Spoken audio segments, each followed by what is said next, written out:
face, a Mohican head crest, cape-like wings, and a large fan-shaped tail. Hoatzins live in the steamy swamps and river margins of the Amazon and Orinoco basins, where they eat large quantities of leaves and fruit. To cope with this diet, their digestive system is more like that of marine mammals and includes a huge crop full of fermented red food. This fermentation process results in a manure-like odour instead of stink. Hoatzin chicks are unique in being born with 2 claws on each wing. They're also good swimmers, and if danger threatens, they will leap out of their riverside nests into the water below. They can then use their clawed wings and large feet to help them clamber back up into the nest. The presence of these claws has led many zoologists to conclude that hoatzins have an ancient ancestry leading back to Archaeopteryx, while others argue that claws evolved much later to suit Neanderthal's waterside way of life.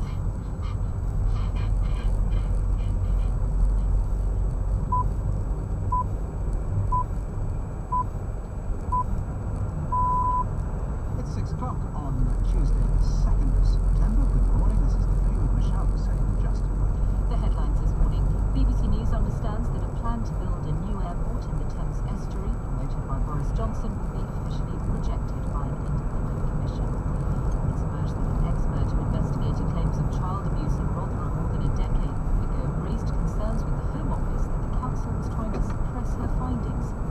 Also on the programme, the unintended consequences of the campaign against obesity. What happens when people suffering from eating disorders get bombarded by messages telling them to lose weight?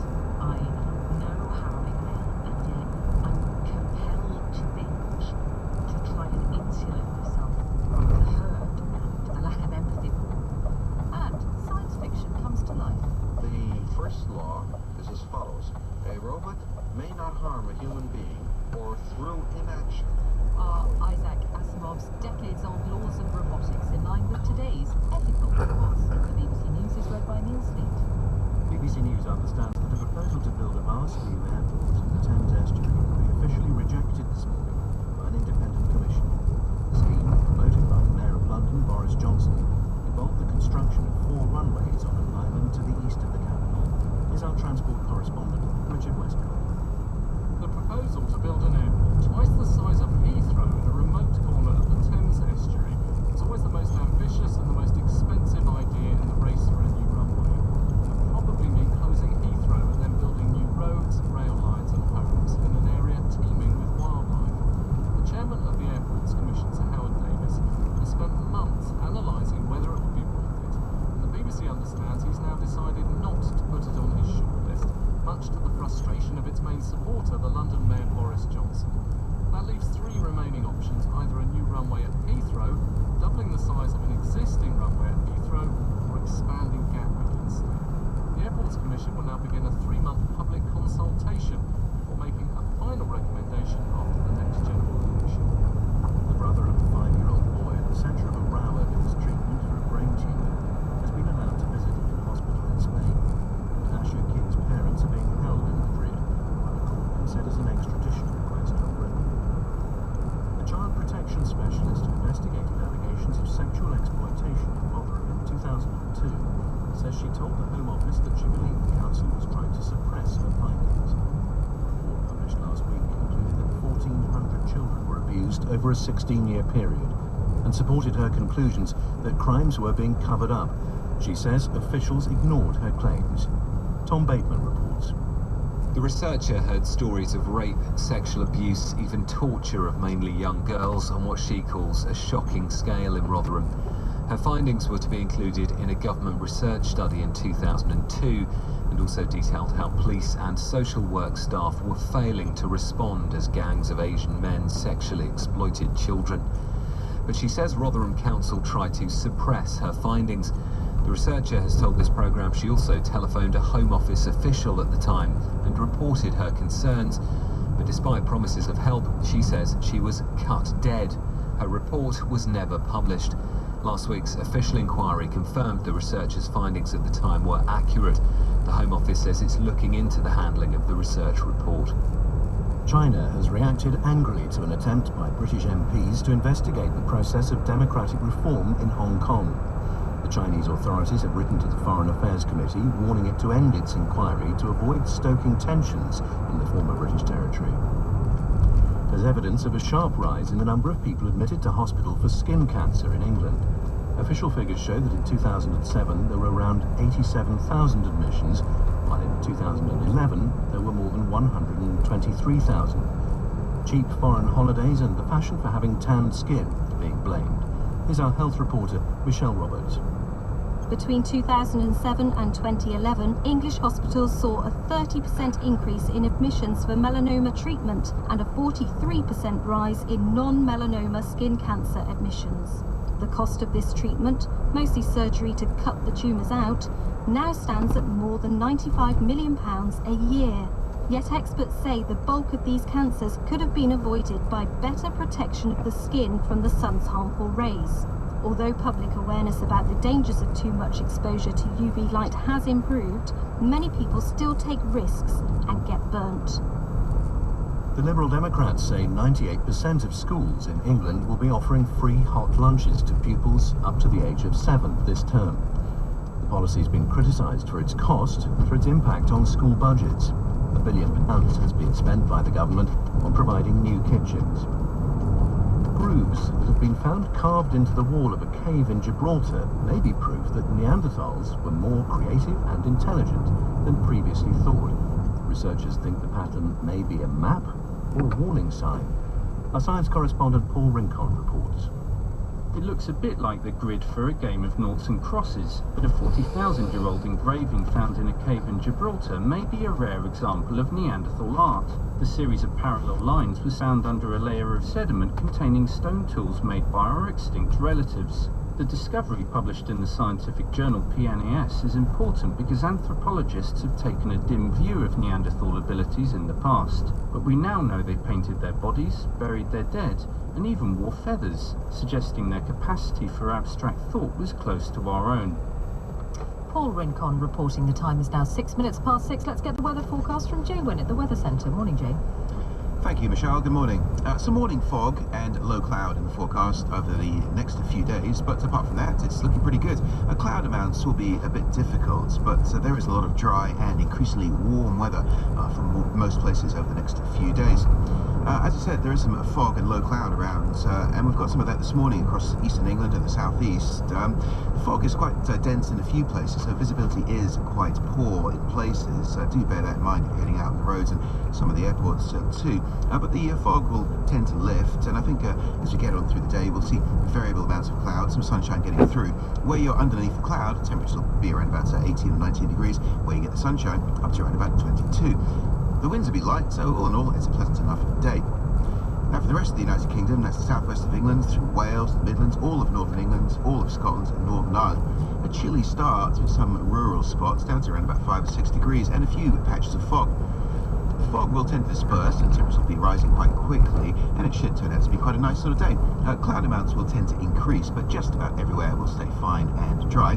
Maybe just the odd shower into the west of Scotland, but that really is about it. As I say, a lot of dry weather to be found, and temperatures are doing quite well actually. 20 degrees in Aberdeen, 18 or 19 in Belfast, and we should see 20 degrees or 21 for Cardiff and for Manchester.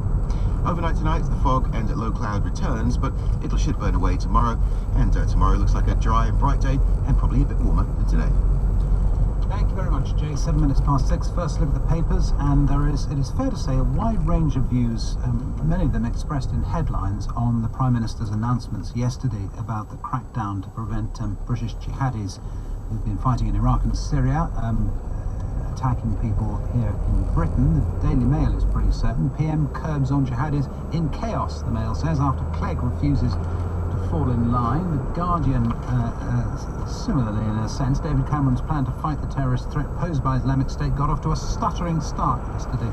The Guardian says when he was forced to shelve key proposals amid legal uncertainty, Liberal Democrat objections and even doubts within security services. The Telegraph, more positive headline, UK ready to take the fight to jihadists. journalists, and they're focusing on Mr. Cameron raising the prospect in that same common statement of Britain joining American airstrikes in Iraq and Syria, and potentially doing so immediately without first informing or asking the permission of MPs. The Daily Express finished. They're pretty convinced that it was a jolly good announcement. Border guards and police will get new powers to seize passports. Tough new laws, the Express says, to stop jihadist terror.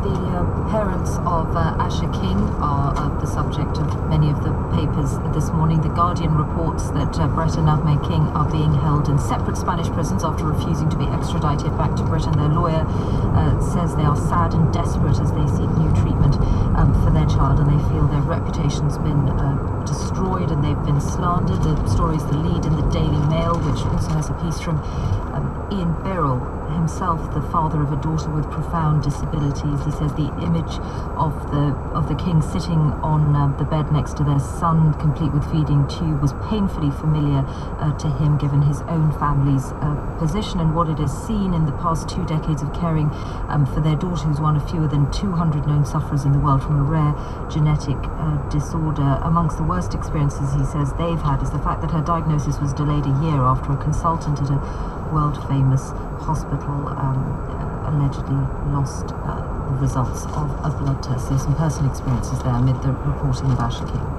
And a completely different subject. Front page, indeed the lead story in the Times, the Union, the Times says, is on a knife edge. A Scotland poll has put it on the knife edge. The independence campaign, the Times says, 3 points from victory. Scotland is within touching distance, the Times says, of independence. According to this poll, it was a poll for the Times, as you might expect. 16 days to go until the referendum, and the YouGov poll puts support for independence at 47%, 53% saying they want to remain in the UK. Those are the papers with the time at 6:10. Further protests have been taking place in Hong Kong amid anger over China's decision to restrict who can stand in its leadership elections. The dispute's also causing diplomatic tensions between Britain and China, with Beijing objecting to a group of MPs attempting to conduct an inquiry. It believes the attempt by the Foreign Affairs Select Committee to look into what's happening in Hong Kong amounts to interference in Chinese affairs. The committee chairman, Sir Richard Ottaway, told the BBC that Beijing had misunderstood and that inquiries were being made with an open mind. Which is slightly taken us by surprise, but I think, to be fair to the Chinese, it's based on a misunderstanding of what we do in select committees in the British Parliament. Back in December 1984, Margaret Thatcher and the President of China both gave undertakings and signed a legally binding document about the future conduct of Hong Kong. And my job is to see if the British government is complying with its side of the undertakings, and if China isn't complying with their undertakings, then what's the Foreign Office doing about it? Sir Richard Ottaway also referred back to the agreement between Britain and China before the handover about how the territory would be governed. It said that elections for the Chief Executive will be conducted under universal suffrage, but through the basis of a broadly based nominating committee.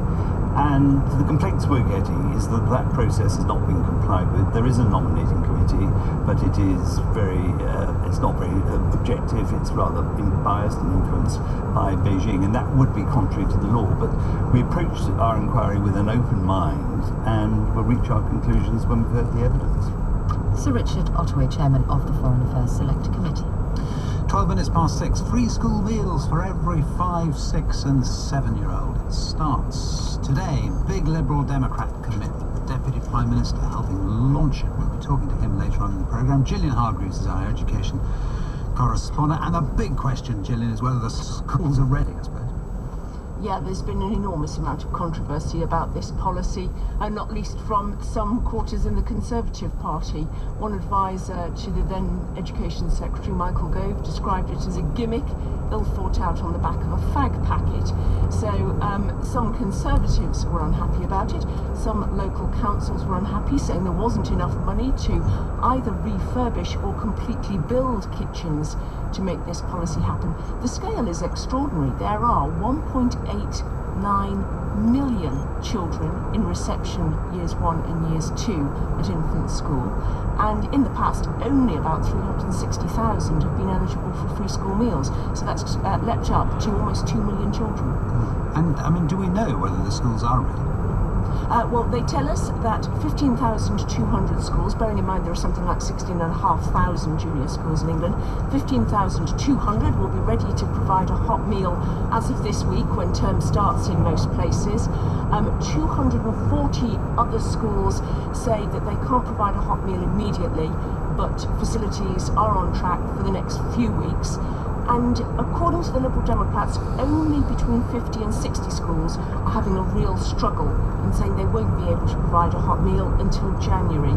And the reasons for that are maybe the school is being completely rebuilt or moved or something like that. So David Laws is pretty confident that all of this is going to happen after all of that controversy. And just briefly, Gillian, it works, does it? I mean, is there evidence, is there academic evidence that this provision actually improves the outcomes of the children who get it, their educational outcomes, their general health?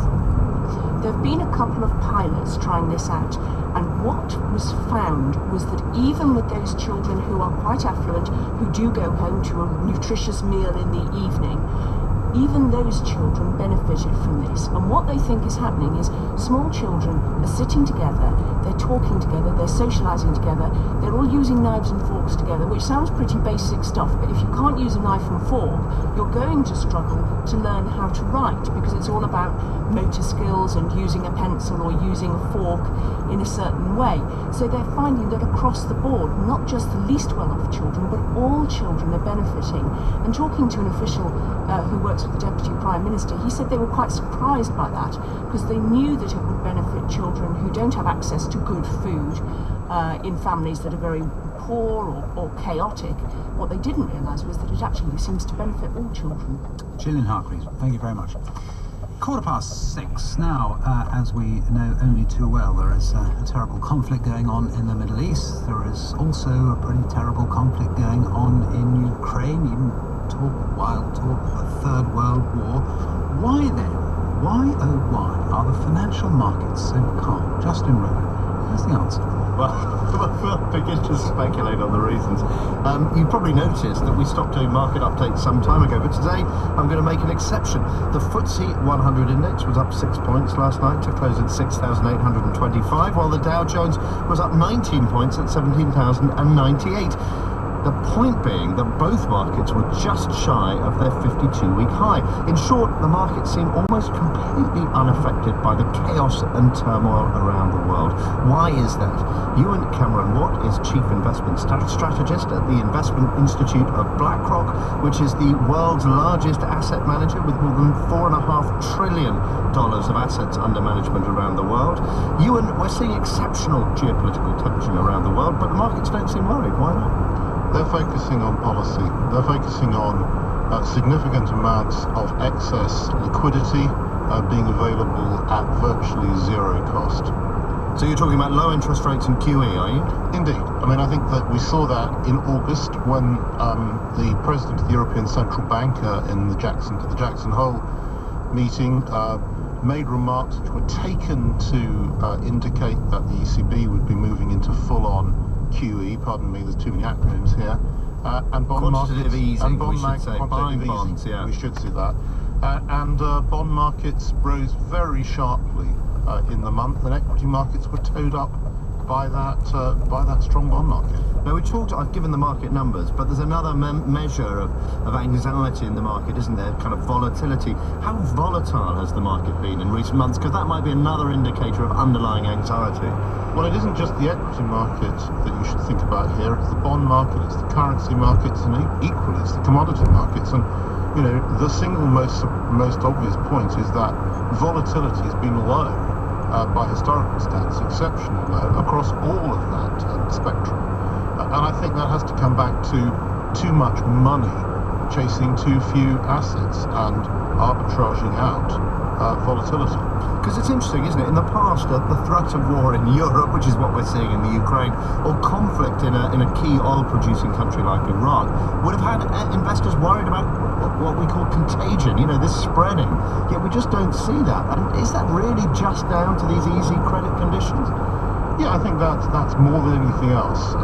It is the reason. But I mean, let's just come back to the point you raise about energy. At this stage, in the summer months, the thought that Russia might suspend gas supply to Western Europe doesn't really have much of an impact because of the seasonal pattern of demand. That's quite a short-term view, though, isn't it? Well, and at the same time, there's been a considerable increase in stockpiles of LNG, kind of liquid gas. So inventories are currently at about 90% of capacity. Now, that sounds a lot. It can get run down over time, but I guess the other point is that the energy prices globally aren't reflecting any of this uncertainty. Now look, we are expecting interest rate rises in Britain in the coming months, and if the American economy continues to improve, we should see rate rises there too. Now, this would represent obviously a tightening of monetary policy. Do you think that'll begin to shake the markets up? Yes, I think that if we have to take the point that monetary policy has driven volatility down and has driven values of assets up, something of a sea change in that respect has to mean that there's a challenge there. On the other hand, I point out that we're operating in a global economy with very low nominal economic growth, and that means very low nominal rates. And take the UK example. This economy is fantastically interest rate sensitive, so that a 1% rise in interest rates and mortgage rates will add £800 to £900 to the average bill for mortgages, average household bill, and that's 2 to 3% of after-tax income. So you can see why Governor Carney makes the very sensible point that the rate rises in the next cycle will be pretty muted. Excellent. Ewan Cameron Watt, Chief Investment Strategist at BlackRock Investment Institute. Thank you very much indeed. And we've got another expert on risk on the programme today. Bronek Masoyada is the Chief Executive of the insurance company Hiscox, and he joins me in the studio now. Now, Bronek, you're here to talk about a survey you've published. We'll come on to that in a moment. But first, Hiscox specialises in offering insurance for things like kidnapping, political risk, hacking, aerospace.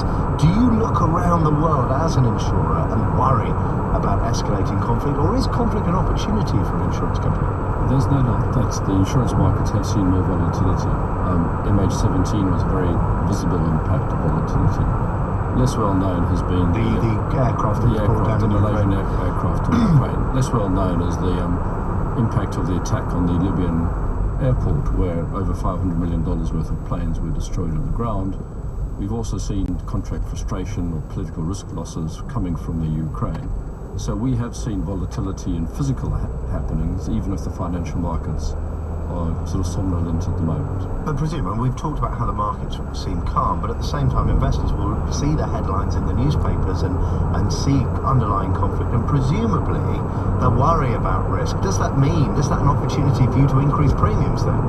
When there's a change from low volatility or low risk to high risk, insurers tend to lose money. To give you an example, the war premium for planes being destroyed was about $100 million per annum. The cost of the Tripoli loss was about $500 million. So clearly insurers have lost money. That's a big result. But then over time we are able to put prices up, and we can then recover some of those losses. Sometimes make money, sometimes just recover what we've lost. So over time the market is quite efficient, even in the esoteric area. And these kind of bumps, these changes are ironed out over the long term. Over the medium term they are not. In the short term, volatility can be good, it can also be bad. Okay. Well, let's move on to the reason you came in. Hiscox's regular survey exploring what you call the DNA of an entrepreneur. You've surveyed 3,500 small business owners in the UK, Europe and the US. What is it telling us about the challenges of doing business in the current environment? I think it's a good news survey. People are much more optimistic this year than they were last year. 45% of people expect to make more money, have made more money than in the previous year. 4 out of 5 people are saying they're no longer expected to cut staff. 1 in 6 are saying they're going to hire staff. So generally, small businesses... That's all positive. But they are saying that they're finding it hard to borrow money, aren't they? They are. Across the board, small businesses always do. In the UK, 65% of small businesses complain of access to finance. That is a high number, but we are better off, say, than the Spanish, where 83% of of small businesses are struggling to access finance. And yet Spain's an interesting example, because actually there's been a turnaround in expectations for the future, hasn't there, in Spain? Absolutely. Of all the countries surveyed, Spain has the small businesses are most positive relative to last year.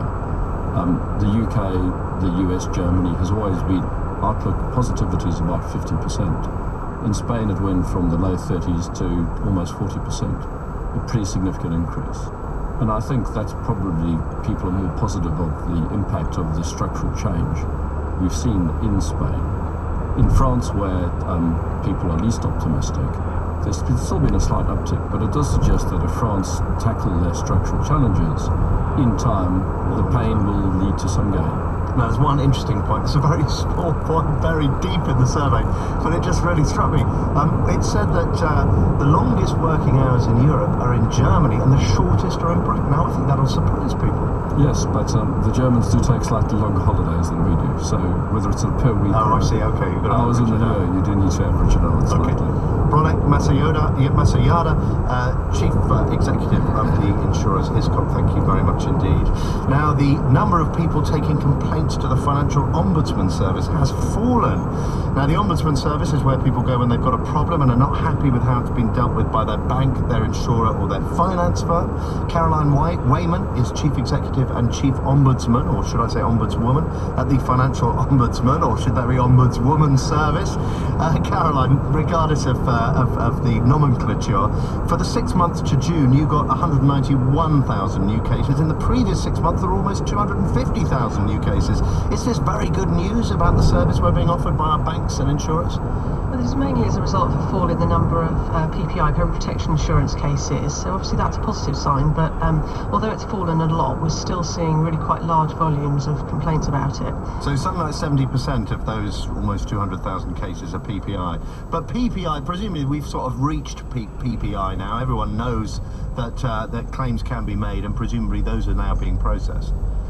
Well, certainly a lot of people have come forward, but actually it's surprising how many people still you talk to who actually sort of think they haven't had a policy, and when they check and they find the papers in the loft, they find out they did. So although there's a lot of awareness about the general idea that there's a problem, that there's this thing called PPI, actually I think there probably still are quite a few people who might have sold it who haven't yet come forward. Now listen, if the cases that come through to you are cases that haven't been handled adequately for whatever reason by the financial institution. Now, the fall could be down to the fact that financial institutions are doing much better at dealing with these cases. Do you think there's any evidence that that's the case? I think things are definitely improving. I think there are two big factors in what comes to us. One is how many cases people are getting offered a settlement in the case, and the other is how well that's explained. So we do still see cases where, although actually people have been offered money, they're not really clear what it is or whether it's right, and so they come to us because they're not sure about that. Now, how many of the complaints or these cases are upheld? How many cases do you find in favour of? So we're still upholding around 2/3 of the complaints that come to us. So although that's less than at some of the peak times, it's still a really high and significant proportion when you consider... It suggests that people who aren't happy for good reason. That's right. So it's not the case that people are just coming and we're being able to reassure them. It's still, as you say, 2/3 of cases where we're needing to say, actually, that's not right and something needs to be put right. So apart from PPI, because we've said 70% of these are PPI, apart from PPI, what else are people complaining about? Are there significant issues coming through? Well, we've seen quite a rise in our overall banking complaints, and the main driver for that is complaints about package bank accounts or fee-paying accounts. So that's driving some increases there. Okay, and nothing else that really jumps out? Well, I mean, some increases in things like payday lending, still off a relatively low base, and actually I think we probably think the less people are coming forward than perhaps ought to be in terms of what we hear about some of the potential problems, but some increases there as well. In fact, there were reports today from a charity that people in loan difficulty with payday lenders it's actually gone up about 45%, so maybe that's an indicator that'll be coming through. Caroline Wayman, Chief Executive and Chief Ombudsman at the Financial Ombudsman Service, thank you very much indeed. Justin, thank you. 27 minutes past 6 now. Time for some sport with Rob. Michelle, thanks. Good morning to you. Manchester United needed until 1:30 this morning, a 2.5-hour extension of the transfer deadline, before they could confirm the £6 million loan move from Monaco of Colombian international Radamel Falcao to Old Trafford. This one of a number of deals involving United, who also purchased defender Daley Blind from Ajax for £14 million. but sold England striker Danny Welbeck to Arsenal for a reported 16 million and loaned Javier Hernandez to Real Madrid. Hull were also especially active. Hatem Ben Arfa, one of 4 players arriving on Humberside, loaned from Newcastle, while Abel Hernandez's 9.5 million transfer from Palermo was a club record for Hull. So was the £835 million spent by the Premier League across the summer. By some distance, this outstripped the totals from Europe's other big leagues. Here's Dan Jones of football finance analyst Deloitte & Touche. The Premier League is uniquely strong, both in terms of the amount of revenue there is and therefore the amount of spending that goes on, and also how far down the tree that goes. So the biggest clubs in Europe can compete with the Premier League. You know, Real Madrid, Barcelona, Juventus, these kind of clubs can compete on a par with the top clubs in the Premier League. But once you get down below the top 3 or 4 in the other countries, they can't compete with their peers in the Premier League. The Premier League, the riches go much further down. Tennis and continuing success for Andy Murray at the US Open, this time in the 4th round against France's Jean-Wilfried Tsonga, whom he beat 7-5, 7-5, 6-4. It was Murray's first win against a top 10 ranked player in over a year. Extremely tough conditions, very humid, and obviously windy. It started to cool down a bit at the end, and there was a bit of shade at the side of the court which helped, but the first 2 sets were very long, tough sets, mentally quite draining, and glad I managed to get through. And Murray next plays the top seed Novak Djokovic. In Rugby League, Leeds and England captain Kevin Sinfield has announced his international retirement with immediate effect. He won 26 England caps and 14 for Great Britain. The timing of his retirement has been difficult. It's been tough, it's been a long road. I don't think you ever know 100% whether you made the right call. You know, I feel very honoured as well that I've been able to represent my country because I know just how much it means.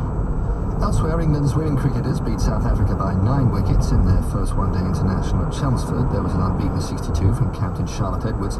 While the men play India today at Edgbaston, they're 2 matches down with 2 to play. And we'll hear today from European Ryder Cup captain Paul McGinley about his 3 wildcard picks for the match later this month against the USA. Lee Westwood, Ian Poulter, Luke Donald, Stephen Gallagher and Francesco Molinari are all contenders. Contenders, but maybe no better here too. Coodwood 540, number 6, Last Minute Lisa. Kempton 620, number 1, Presto Boy. Thanks, Rob. Next week on BBC Radio 4 we have a new series of our hard-hitting police drama, Craven. Right. I have to tell you this one. You won't want to hear it, but don't shrink away. We'd all lied to. Starring Maxine Peake as DCI Craven. I'd read about similar cases, of course, but I'd never worked on one. You'd have to be a pretty stupid police officer not to wonder if one will come your way.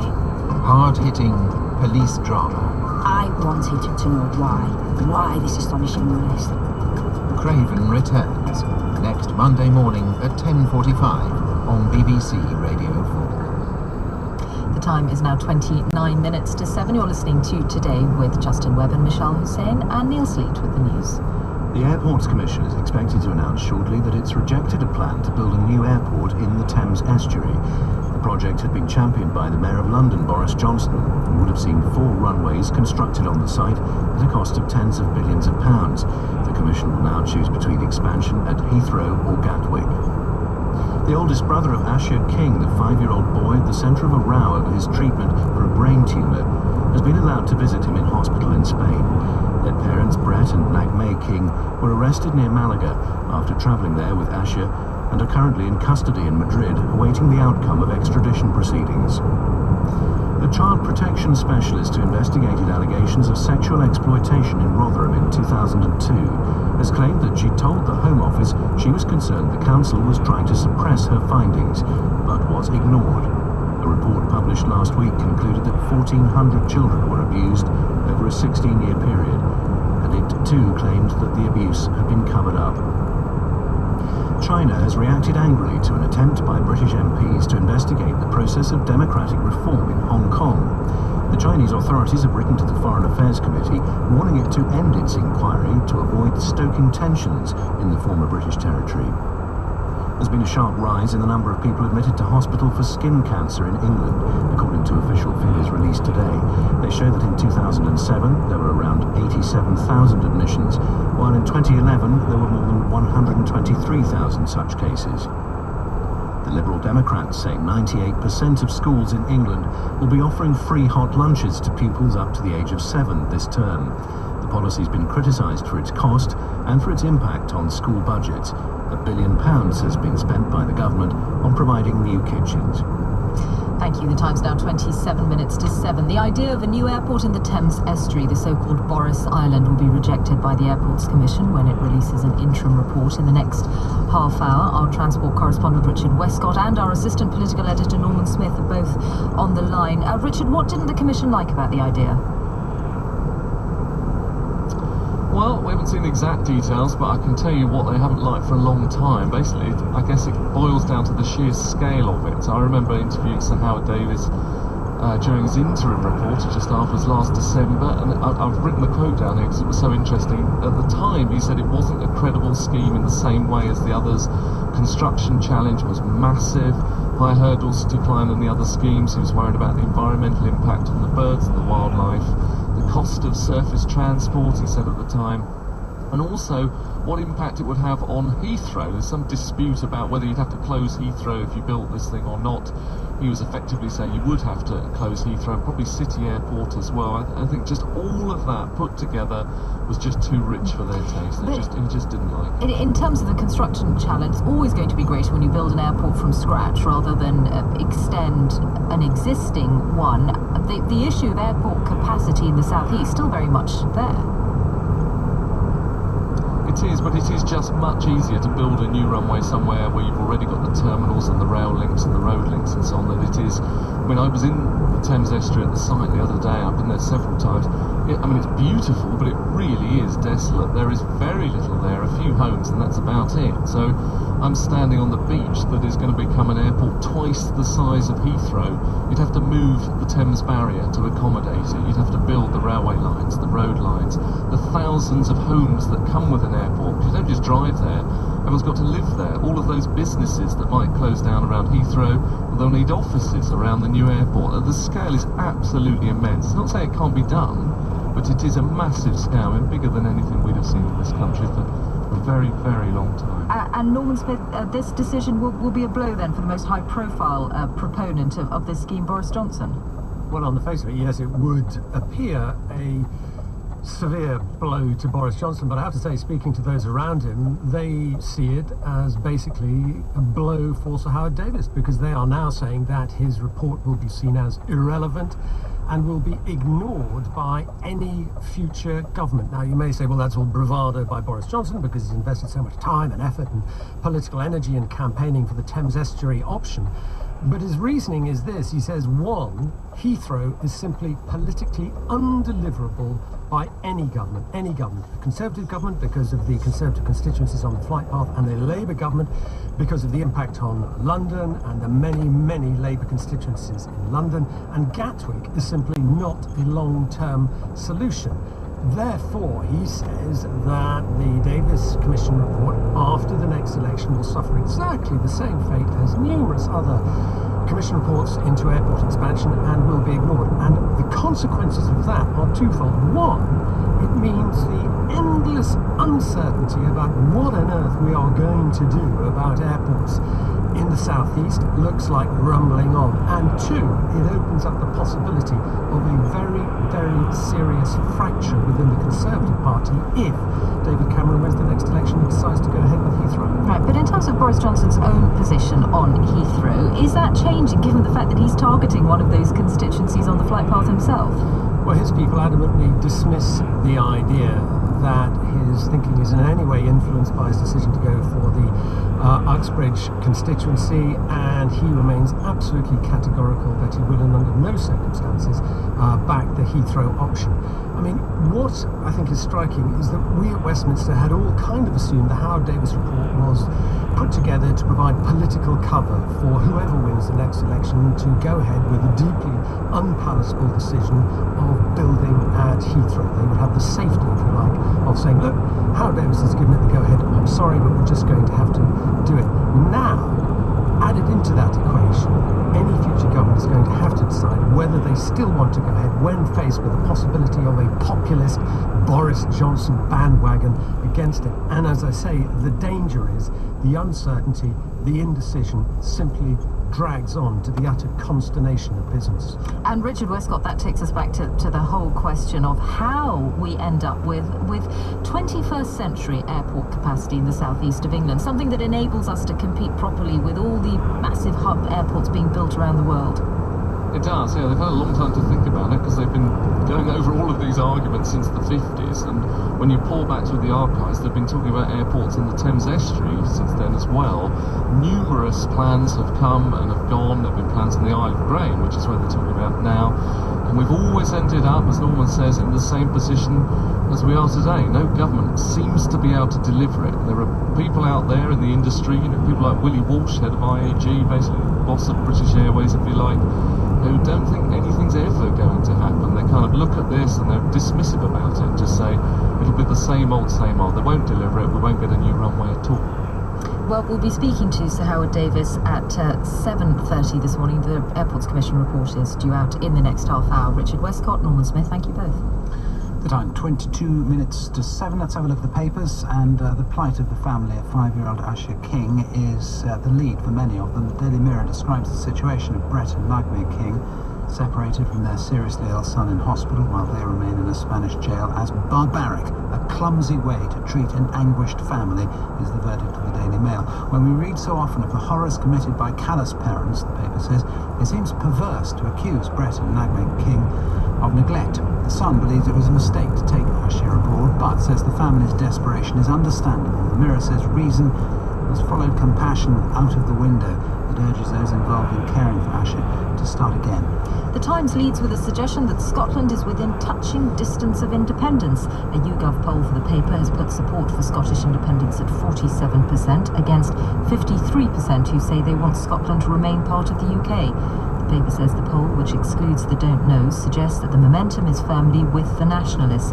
The Financial Times discloses that the British government has made no contingency plans for a yes vote in favour of Scottish independence. The Prime Minister's spokesman tells the paper no such work is being undertaken. The government's entire focus, he says, is on making the case for the UK staying together. Staying with the Financial Times, the paper predicts a decision to reject plans for the new airport in the Thames estuary that we've just been hearing about is going to revive a bitter policy argument. It says that while the Liberal Democrats are opposed to expanding Heathrow, the Conservatives, despite having rejected the option in 2010, are increasingly in favour. The Guardian says the Mayor of London, Boris Johnson, has signalled he'll continue to champion his Thames estuary scheme, nicknamed Boris Island, and to fight moves to expand Heathrow. One of the biggest celebrity privacy breaches in history is how The Guardian describes the leaking of explicit images of mainly female performers on the internet. The Sun lists all 101 alleged victims and suggests the hackers may simply have guessed the usernames and passwords of the stars. A tongue-in-cheek editorial in the Mirror demands action. The police must get to the bottom of a grotesque privacy invasion, the paper says, and ensure there is no cover-up. Finally, The Sun and the Mirror among several papers to report that the star of the Great British Bake Off, Mary Berry, has entered the row about euthanasia. The television presenter, who's 79 years old, has told the Radio Times that she'd love it if her children could end her life with a pill should her health deteriorate. The campaigning group Care Not Killing tells the Mail that Mary Berry's views clearly relate to her fear of becoming a burden, which is why the law should never be changed. But the Daily Express reports that the TV cook has no plans to go anywhere just yet. She says she's totally happy presenting the hit baking show. She wants to continue to be a good granny and a good wife. And those are the papers with the time at 19 minutes to 7. Now, MPs, as we know, back in Westminster yesterday after 6 weeks away, and after as well what the Labour leader Ed Miliband called a summer of instability. Plenty to talk about.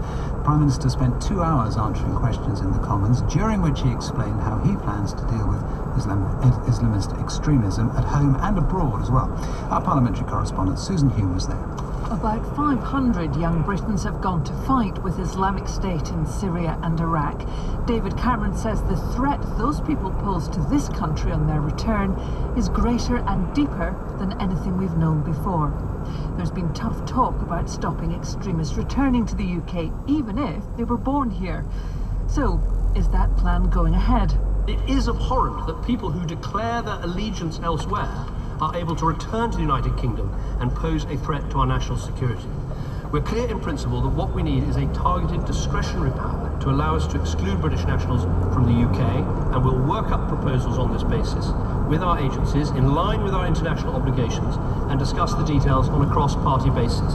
suggesting that the coalition has come to no firm decision yet on whether or how to stop British extremist fighters coming back to the UK. But in his statement to MPs, the Prime Minister promised other measures. The police will be given the power to seize the passports of people they believe are travelling abroad to fight. And he explained that he plans to toughen up the TPIMS regime, which restricts the activities of suspected terrorists, for example, by moving them away from their associates. We will introduce new powers to add to our existing terrorism prevention and investigation measures, including stronger locational constraints on suspects under TPIMS, either through enhanced use of exclusion zones or through relocation powers. Well, the shouting there came from Labour. The control orders they introduced allowed the relocation of suspects. But the coalition got rid of them, and Ed Miliband couldn't resist a moment of, "I told you so." Relocation was indeed a central part of control orders, and it was a mistake to get rid of them in the first place. As for stopping British nationals coming home, I welcome his commitment to make it easier for police and border authorities to seize the passports of those participating in the conflict, and we will study and scrutinise his proposals.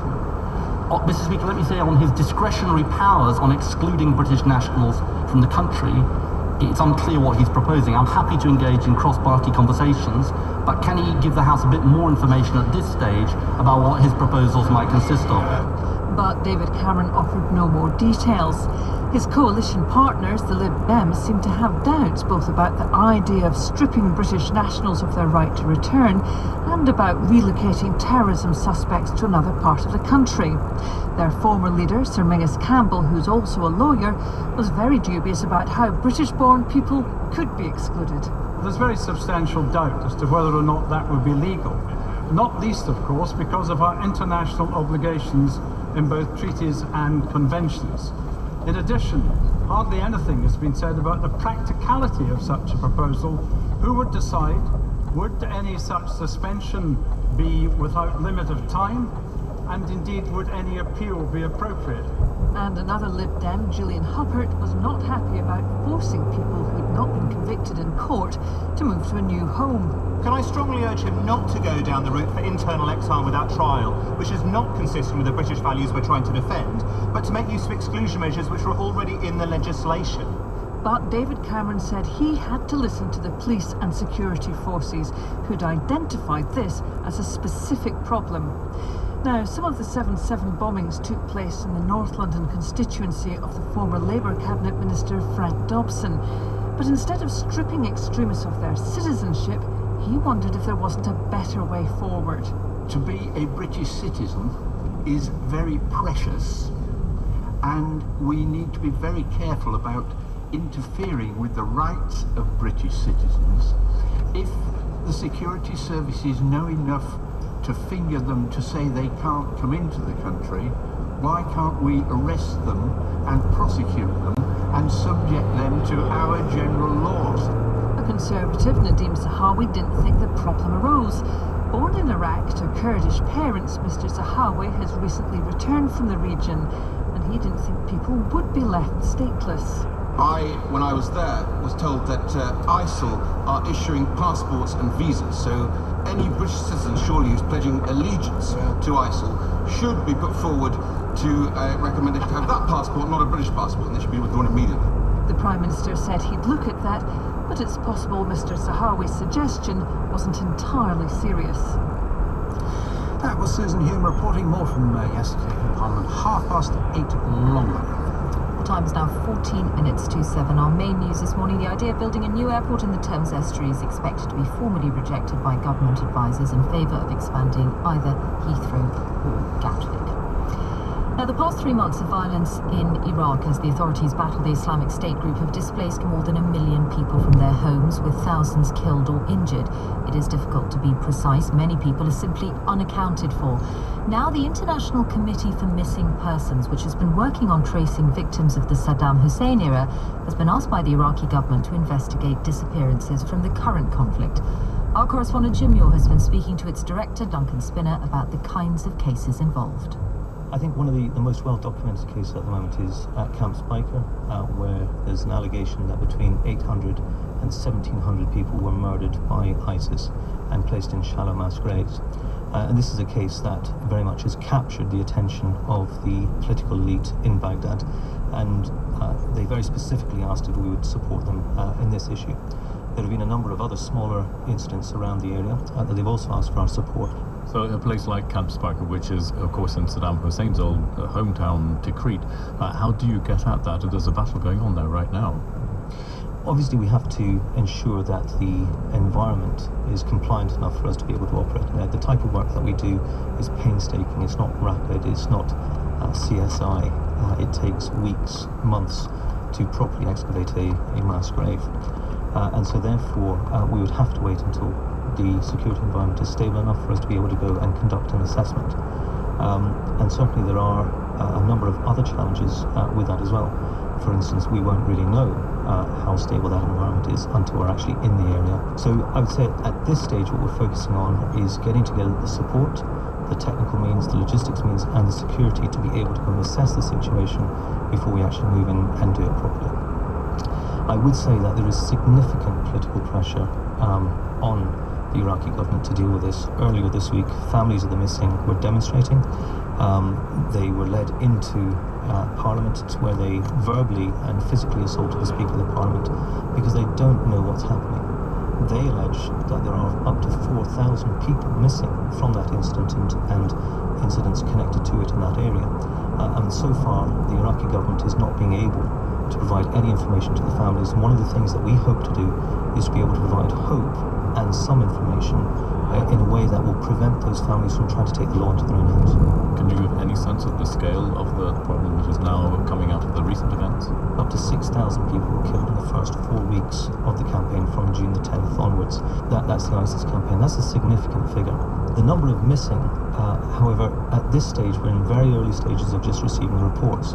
People are just coming together and trying to track their family members down and only just now discovering that perhaps they've been left behind somewhere, they've not been able to get in contact with them. Is there any particular right and wrong on either side in this conflict in this respect?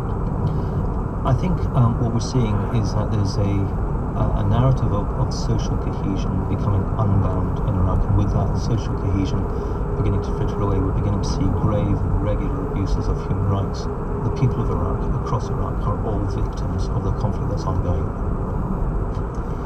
And that was Jim Muir talking to Duncan Spinner in Iraq. The time 10 minutes to 7. Now, one of the big questions about free school meals for all infants has been a practical one, really. To cook a meal, you need a kitchen and you also need someone to eat it. Lynn Knapp is the head teacher of Windmill Primary School in Oxfordshire, and back in April she told us about the challenges that she faced in getting her school ready, and she's on the line now. Good morning to you. Good morning, Justin. Are you ready?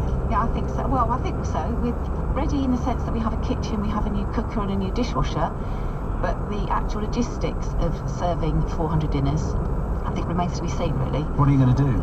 Well, we know that, unfortunately, our foundation stage children don't start lunchtime this week, so we've got a bit of a leeway to see how long it takes our year ones and twos to actually get through the system, because clearly serving a dinner to 270 children is very different to them sitting down with their packed lunch all at the same time and opening the box and eating. And I think, so we're going to start the children a little bit earlier, see how they get through, and then just keep the other children out playing so that they don't have to wait so long. Yes. And it's those logistics of children not having to wait for a long time to actually get their dinner, when actually they'd rather be out in the playground having a game with their friends. Yeah, right, well that's logistics. Assuming you sort that out, what about the money side of it? Has everything that you needed to have paid for been paid for? And can you see the money continuing to come, the money that you will need in the future? Well, I mean, fortunately, we're a county primary school, we're not an academy, so all the changes to our kitchen have been funded by the county council. As far as money for the dinners themselves, we've actually had a lump sum of £55,000 paid into our bank account, and that is to cover the cost of the free school meals for 2 terms, assuming an 87% take-up. And then in the 3rd term, they will start to then work out actually what the take-up has been in reality and adjust our 3rd term's payment in light of that. Does that make sense to you? It does to a certain extent. I mean, we don't really know how many children will take up the offer. I mean, it may be that they will all start and then some children decide they don't like school dinner and stop. I think in terms of the administration of that, that's quite a complex thing for our office staff to take on as well, and it's another challenge, I think, for the schools. I mean, there you are, head teacher. You've got all sorts of balls to juggle in the air, and concerns about money and the need to think about the wisest way to spend money. We were hearing earlier from our education correspondent, and there is some research that this is a really good thing, and it's not just about the meal, actually. It's teaching children to eat together and use knives and forks and all the rest of it. When you look at the way money is spent in your school, are you pretty convinced now that this is the right way to spend these sums? I personally am not, no, because I actually think that there are better ways of actually educating children about healthy eating, about learning to sit down, as you say, and have a knife and fork and eat together. And I know that, you know, many of our parents don't need a free school meal. Therefore, the money that is being spent could be better spent, I personally think, in educating children in a different way, teach them how to cook, how to prepare healthy meals, and then sitting them down together to eat it. And we, you know, to a certain extent, we already try to do that, but we have to self-fund it. Okay, Linda, best of luck with it. Thank you very much. I would like to be in your shoes over the next couple of days. Very interesting and quite noisy, no doubt, as well. Thank you very much. And we'll actually be putting some of the points that you made to Nick Clegg, whose policy, of course, all of this is at 10 past. Lovely, thank you. The time is now 6 minutes to 7. More people are being admitted to hospitals in England with skin cancer, a 41% increase over the last 5 years, and there's evidence of a particular problem among the over 60s, especially older men, where skin cancers are often being diagnosed at a late stage. Julia Verne from Public Health England, which collated the data, is on the line from Bristol. Good morning. Good morning. Were you surprised by the figures for older men? We had been told by our dermatology colleagues that they were starting to see more and more older men, and so we analysed the statistics and found that, slightly to our surprise, that the rise in number of cases of malignant melanoma was most rapid in the over 60s. Previously, we've been concentrating on young people, where there's been a very rapid increase in the number of cases, but this is really shocking in older men, and more importantly, they're presenting with late-stage melanomas. Largely, men develop their melanomas on their back, and this may be one of the contributing factors, as it's very difficult to examine your back. Developing on their back because they're taking their shirts off? Largely because they're taking their shirts off, or have done several decades ago, perhaps when they were outdoor workers, perhaps when participating in hobbies. But it's not only sun exposure here in this country, it's package holidays abroad, and this generation were the first to start experiencing the opportunities to go abroad for package holidays, and men tend to use sun cream less than women, and tend to think that burning is a rapid route to getting a suntan. And burning is one of the most important risk factors for developing malignant melanoma. And this generation, essentially, you think, missed the messages on the importance of sun protection that are around today? They missed the messages, but also there's an issue about early detection, and I think they're not getting the messages. Perhaps we haven't been targeting the older generations sufficiently to alert them to the signs and symptoms of changes which could alert them to the fact that they've got skin cancer, and those are increasing pigmentation, increasing colouring, increasing size, bleeding, itching, and an irregular margin. And if people see any of those changes in a pre-existing mole or a new lesion, we would recommend that they present to their GP. Right. Speaking of messages, the other message we get is how important it is not to become vitamin D deficient and to be exposed to enough sunlight to make sure that doesn't happen.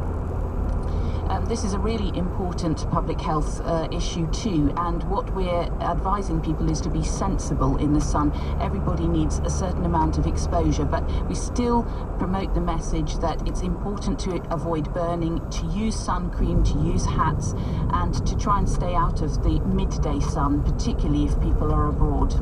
Julia Verne from Public Health England, thank you very much. Thank you. It is 3 minutes to 7, and there is some sun, I think, in Jabin's forecast. They're probably of a more watery kind. Here is Well, thank you, Justin. Yes, some sunshine around today, but also some morning fog and low cloud in the forecast, not just for today, but over the next few days.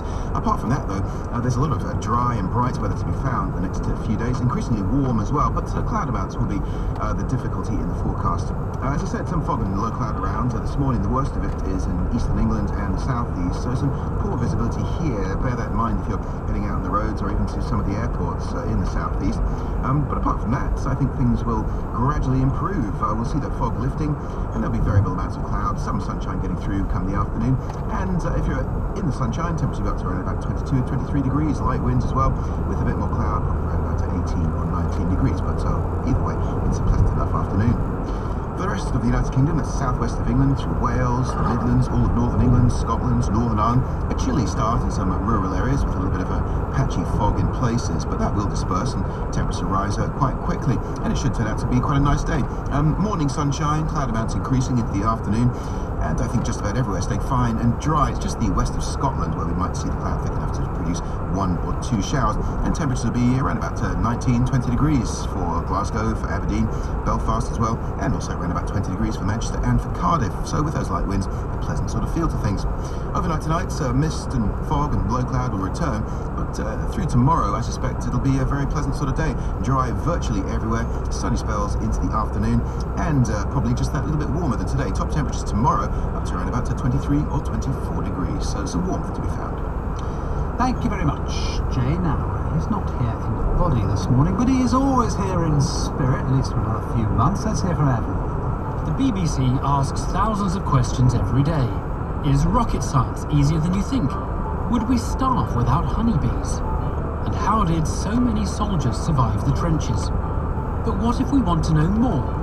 BBC I Wonder asks intriguing questions and reveals thought-provoking answers. As one question is answered, another is raised. The discoveries are endless. BBC I Wonder. Go to bbc.co.uk/I Wonder.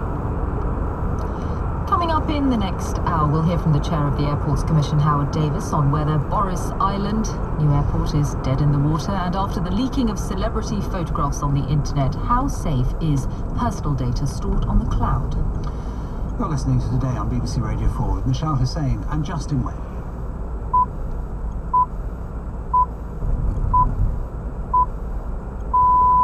It's 7 o'clock on Tuesday, the 2nd of September. The headlines this morning: a panel advising the government has rejected the idea of building a new airport in the Thames estuary. But the plan's biggest supporter has said it remains the only credible solution for the future. A child protection expert says she was cut dead by the Home Office when she told officials that Rotherham Council was suppressing reports of children being abused. And official figures show there's been a big rise in the number of people being admitted to hospital with skin cancer. The BBC News is read by Neil Sleet. A commission set up to explore the best options for airport expansion in the UK has officially rejected plans for a vast new hub airport in the Thames estuary. The project, championed by the Mayor of London, Boris Johnson, was designed to be twice the size of Heathrow. Mr Johnson has expressed disbelief at the decision, saying the commission had set the debate back by half a century. Here's our assistant political editor, Norman Smith. Sir Howard Davis's Airport Commission has already warned of the costs, the infrastructure required, the uncertainties surrounding a massive new hub airport in the Thames estuary. Today, he finally rules it out as an option, leaving expansion at Heathrow or Gatwick as the remaining choices. A decision that would appear to represent a crushing setback for Boris Johnson, and yet the Mayor insists it is in fact Sir Howard who is the real loser. As his report, he says, now risks being seen as irrelevant and is likely to be ignored by any future government. The reason? Because, says Mr Johnson, expanding Heathrow is politically undeliverable and Gatwick is not a long-term solution. It means that, no doubt to the consternation of the business community, the long, damaging uncertainty over airport capacity looks set to rumble on well after the next election. It also opens up the possibility of a ferocious fracture within the Conservative Party should a future Tory government decide to press ahead with either Heathrow or Gatwick. The brother of Asher King, the boy at the centre of a row over his treatment for a brain tumour, has been allowed to visit him in hospital in southern Spain.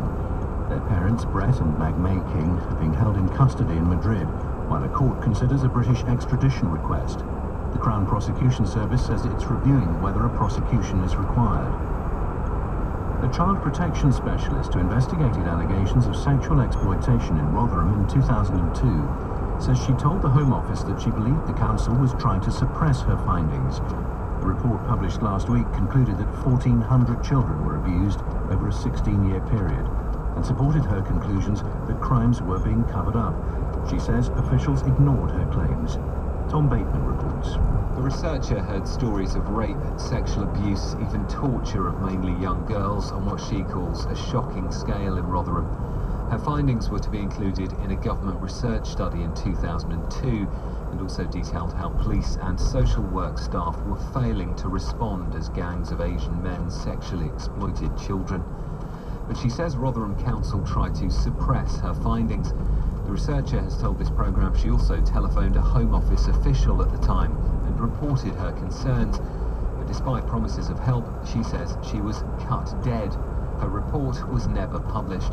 Last week's official inquiry confirmed the researcher's findings at the time were accurate. The Home Office says it's looking into the handling of the research report. The Chief Constable of South Yorkshire and the Director General of the BBC are due to appear before MPs today to answer questions about the corporation's reporting of a police search of Sir Cliff Richard's home in Berkshire. The flat was searched by officers from South Yorkshire and Thames Valley Police last month as part of an investigation into an alleged sexual assault on a young boy at a religious event in 1985. Sir Cliff denies any wrongdoing. Amnesty International has accused Islamist militants of carrying out a campaign of ethnic cleansing in northern Iraq, amounting to war crimes and crimes against humanity. The UN's Human Rights Commission has also denounced the actions of the group Islamic State and is sending investigators to Iraq.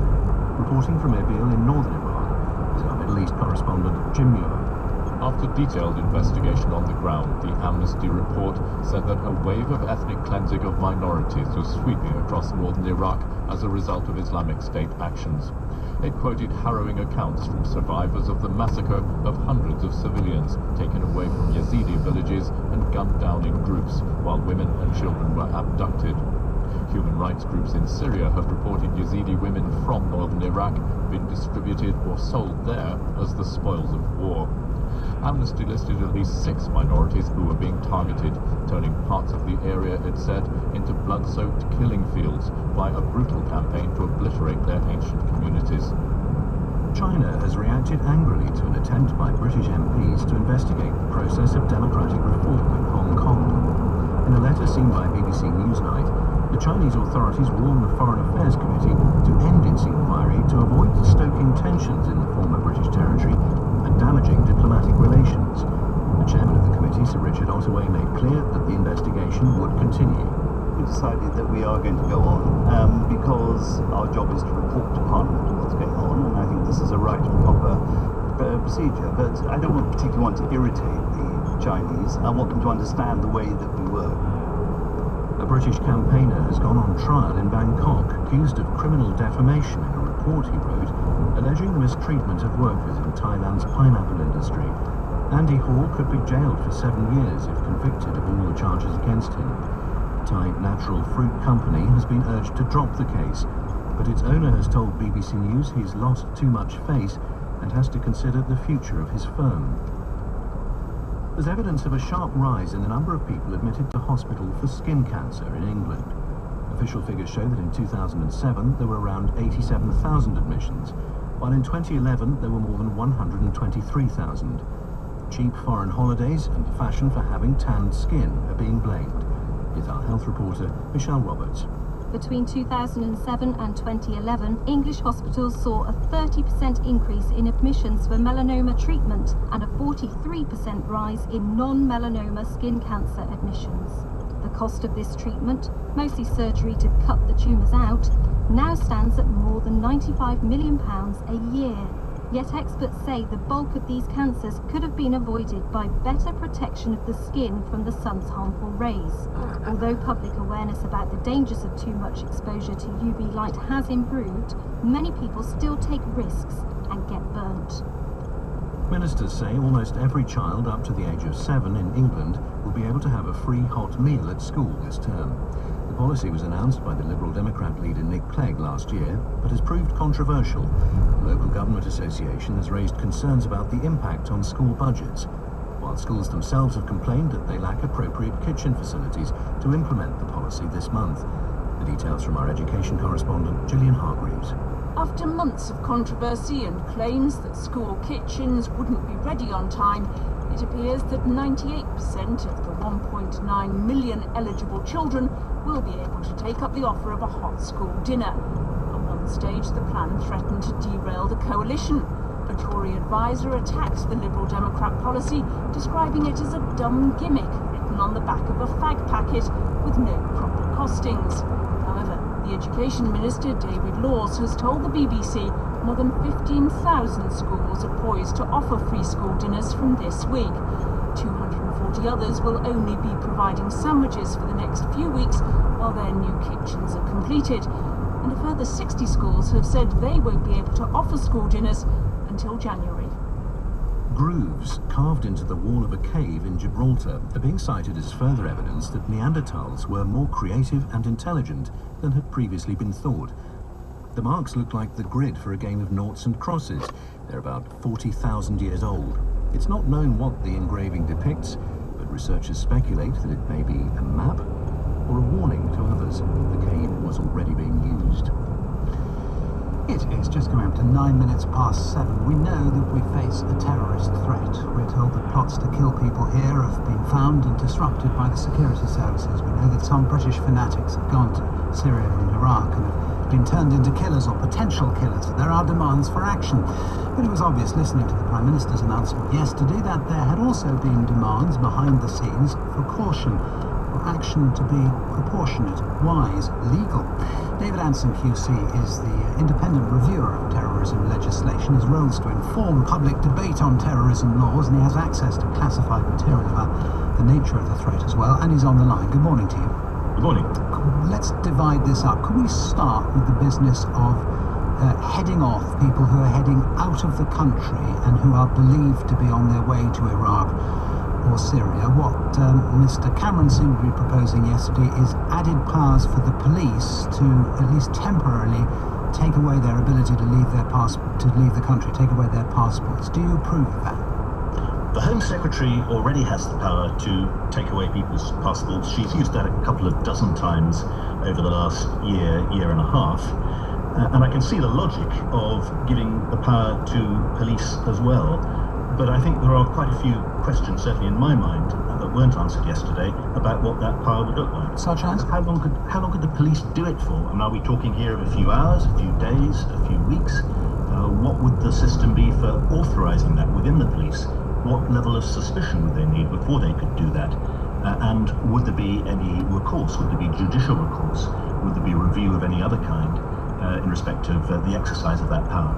Right, so on that, plenty more that you want to hear in the way of detail from the government before you say that it's a decently worked out plan. I can see the merit of it in principle, but when you give these very strong powers to very large numbers of people, in this case the police, I think you have to be very, very careful about safeguards. An even more difficult area is them coming back, and this suggestion that certainly the public seem to back, that somehow people can be stripped of their citizenship. This is people who do not have citizenship elsewhere, who are on their way back from Iraq or Syria, that they're not allowed back into the country. Now, Mr. Cameron says there are going to be cross-party talks that look at this now. Do you think it is conceivable that this action could be taken and could be legal? I was very struck yesterday by how tentatively the idea was advanced, and I can understand why. I think there are legal difficulties with it, and the whole concept of citizenship is about the right of abode and the right to come back to where you live. If you're going to suspend that, even if only on a temporary basis, I think you run into certainly some legal difficulties. But it seems to me there are also practical problems that would have to be addressed on this one. And where is the power to be exercised? Is it when the person is in Turkey, say, on his way back from Syria? Is there some way of stopping him from coming back? And if so, where does the person go? And do they go back to Syria for a bit more jihad? Do they go and find a beach somewhere in Turkey? There are difficult questions there. And of course, if we start doing this, then presumably we must accept the consequences that other people might do it as well.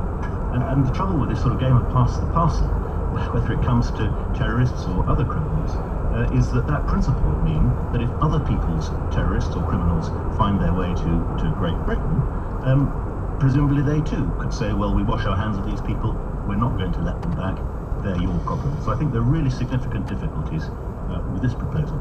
Final area then is what we do with people who we consider to be dangerous, or the police consider to be dangerous, in Britain. We used to have control orders, quite draconian, involving moving people around the countries. We then had TPIMs, less draconian, and troubled in as much as people seem to be able to get away from them, to abscond while they were on them. What the government seems to be thinking now is that there would still be TPIMs, but they'd be beefed up, and specifically beefed up so that people could be moved around the country, away from where they lived. Good idea? Yes.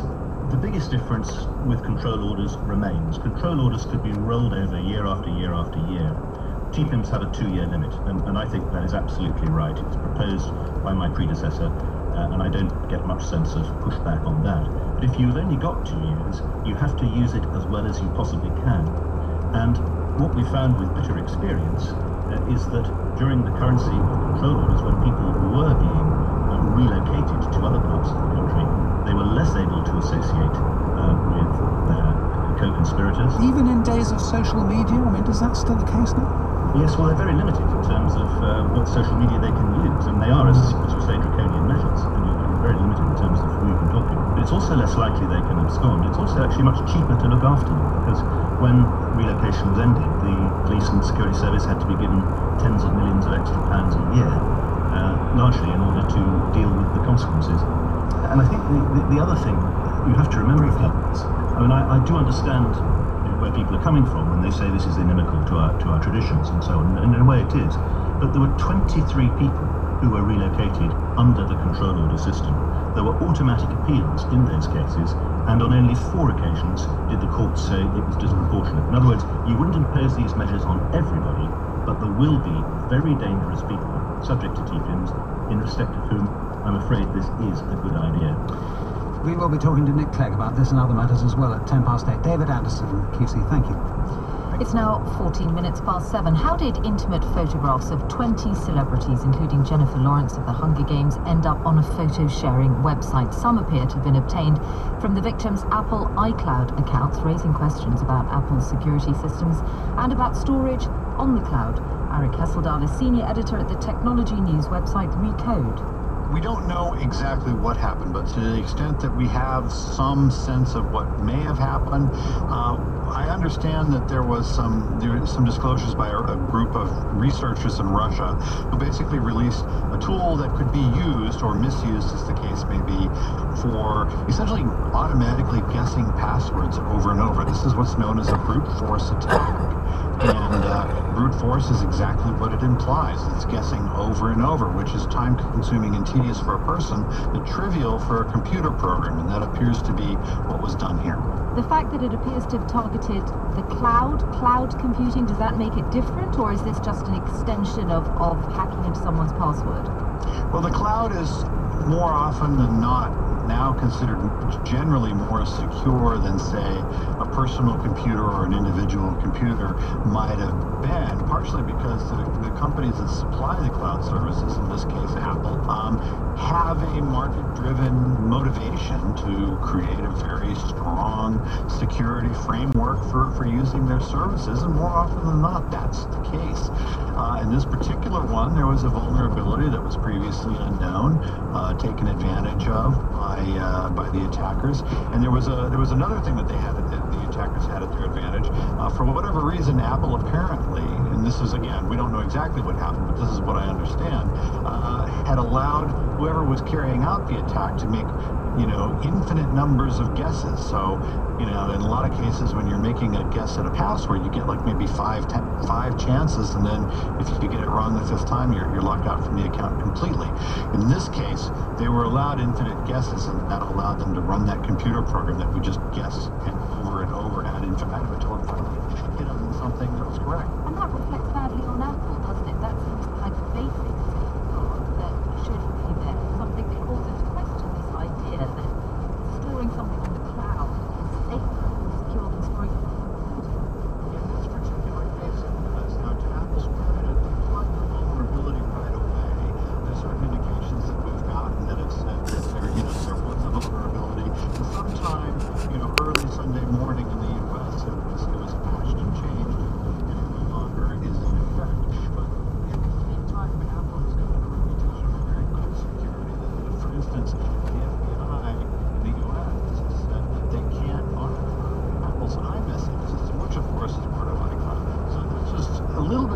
surprising that Apple's got a reputation for security.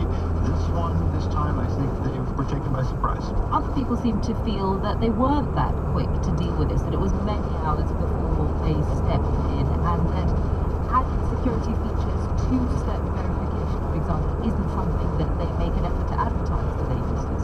Yeah, this is one thing. I use two-step verification on all my Google accounts, but I never knew that it was even available on Apple. The reason that I generally don't even bother to use the Apple iCloud myself again. I'm an iPhone user and a Mac user, so generally the iCloud service would appeal to me, indirectly to me, but in this case, a lot of my cloud services I go with Google, partially because two-step authentication is there. In Apple's case, it is a little bit inconsistent. It's not well advertised, and it's not necessarily available in every single country in which it operates. It takes some time to set up, from what I understand. So, not exactly Apple's strongest point is in the two-step verification, is what it calls it. And had that been in use by these celebrities who were targeted in this attack, it almost certainly would have thwarted the efforts of these hackers. Harry Kesseldahl, thank you very much. 18 minutes past 7 now. We're regularly told that the only solution to Britain's housing crisis is to build new homes, and yet that doesn't seem to happen. Let's see if Justin Rowland has some answers on why this is the case. Well, Michelle, that's certainly a good question. And I'm joined by a man who should be able to give us an answer. He is Steve Morgan. He is the founder and the chief executive of one of Britain's biggest house builders, Redrow. Steve, first off, you've just released your results for the year, and they are very good, aren't they? Revenues up 43% to £866 million, with pre-tax profits up 91% to £132 million. What is driving the increase? Justin, well, good morning. Yes, revenue is up mainly on the back of increased completions and also some increase in average selling price, which is largely as a result of substantial increases in our London output and more in the southeast. So you are building more homes? We're building a lot more homes, yes, indeed. We built 27 more legal completions last year than the year before. Those are estates, those are sites rather than individual homes, aren't they? No, they're individual homes. Oh, okay. Yeah. Now, you've got hundreds of sites across the country. Why don't you build on more of them? Well, that's called the planning system. There's a lot of smoke and mirrors when it comes to planning. You'll see a big increase in the number of planning approvals across the country, but generally speaking, they are outline approvals. Getting from the outline stage to an implementable stage, i.e. where you can go on the site and start building, is something of a challenge, and it's something that the government recognise. Yeah, they recognise it. Not only that, they said they'd loosen up the planning system, made it easier for decisions to be made. I'm not sure about loosening up the planning system. What they did is they swung the balance in favour of very, very restrictive planning back into a more equilibrium. But what they've done so far in the NPPF, National Planning Policy Framework, is to get the principle of development that every local authority has to have a 5-year land supply plus a reserve, and that's starting to work, definitely. But what that's doing is churning up outline planning permissions. Getting it from that stage to being able to get onto site is a very different challenge altogether. And when I'm old enough to know that when in the 1980s, when Redrow started to build homes, it used to take 6 weeks to get from an outline permission or an allocation to getting on site to build. That's 6 weeks now. If you're very, very, very lucky, is 6 months. And more often it's closer to 12 months or even more. But is that partly because there's more sensitivity now about building and a recognition that overdevelopment, can be a real blight in an area? Oh, really? Well, that's funny, because we've got a population that's increasing at the fastest rate ever, and we have I think the 3rd slowest house building rate in the Western world. So you think planning still needs to be streamlined? Definitely at the front end of planning, where it comes to clearing planning conditions and going from the principle that what should be debated and very correctly should be debated. Steve, I'm very sorry, that's all we've got time for. Steve Morgan, Redrow's chairman, thank you very much indeed. 22 minutes past 7, thank you, Justin. Now let's turn to matters in Hong Kong, because the Chinese have accused Britain of interfering in their internal affairs by attempting to conduct an inquiry into Hong Kong's political tensions. This is an inquiry planned by the Foreign Affairs Select Committee, and of course those tensions have involved protesters who say that China's decision to restrict who can stand in elections for Hong Kong's leadership is itself the breaking of the fundamental law that everyone agreed to when the new Hong Kong system was set up and Hong Kong was handed back to China. We can be joined now by Sir David Tang, who is not any leading Hong Kong businessman. He's founder of Shanghai Tang fashion chain and an international businessman as well. Good morning to you, Sir David. Good morning. Is this the case? Has China broken at least the spirit of the basic law that set up the system under which Hong Kong was meant to be run for 50 years?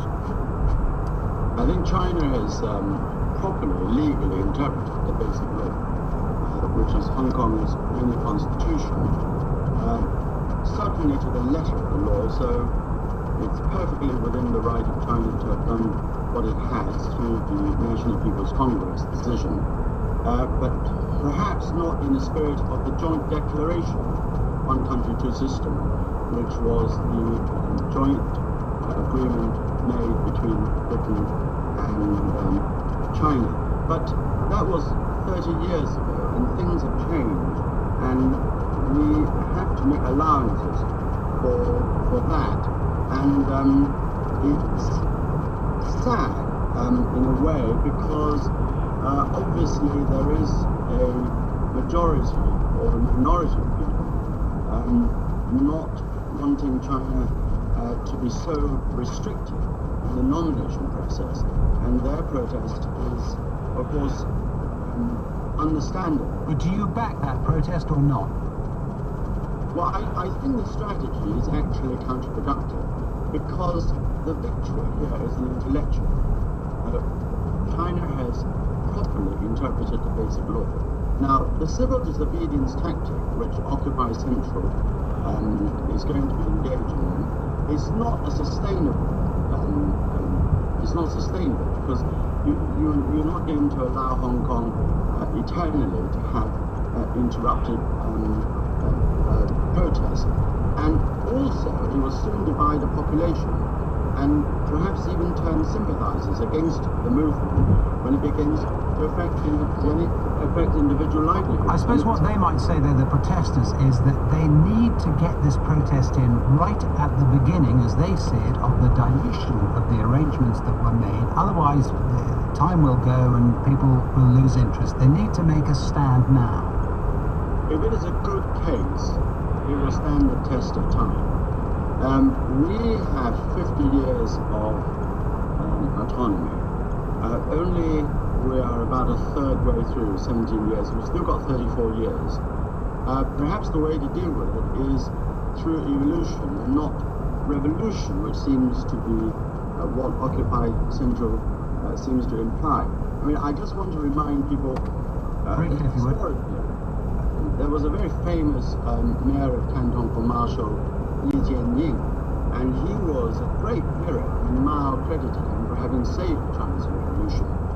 And when he became mayor of Canton, down in the south, he decided to sympathize with the land. Sir David, are you still there? No, I think we've lost Sir David. We'll have to Google that mayor of Canton if you're interested. 26 minutes past 7. Time for some sport with Rob. Thanks, Michelle. One of all the many intriguing statistics supplied by football financial analyst Deloitte & Touche from this summer's transfer activity, two stand out. The Premier League spent a record £835 million, and Manchester United's near £150 million spree was the highest gross transfer spend in a single window by any club. United were at the heart of the two eye-catching stories of deadline day: the loan deal that brought Colombian international Rotherham to Old Trafford, and the sale of Danny Welbeck to us. Now, Mark Ogden is the Daily Telegraph's Northern football correspondent. Morning, Mark.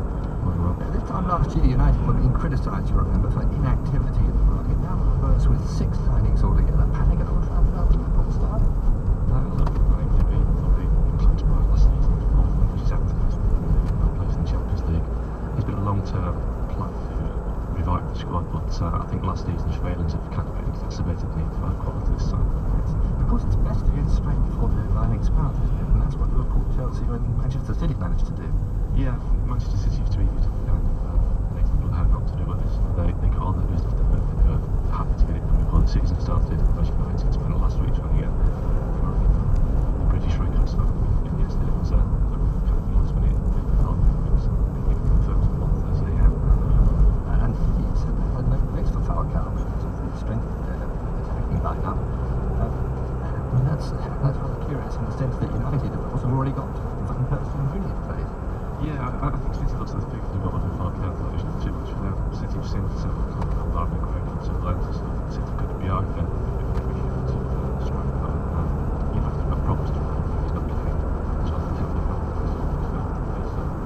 they're not short. I suppose they need to.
This morning, the confirmation of Andy Murray in the US Open quarterfinal match against the top seed Novak Djokovic.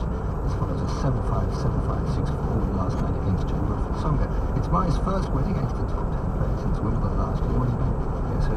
Djokovic. So here's the world number one's current assessment of Murray. He performs his best in Grand Slams. He's been on and off this year, but I think in the big matches, as the tournament progresses, he's still fit, he's still playing. Plays very high quality tennis, so that's what I expect.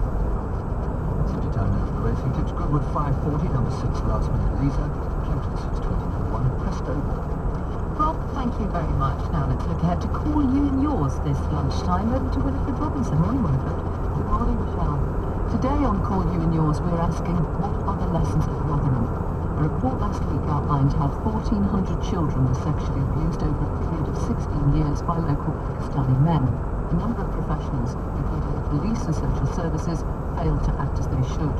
Official research for the Home Office was rejected by council officials and police officers and, in effect, suppressed.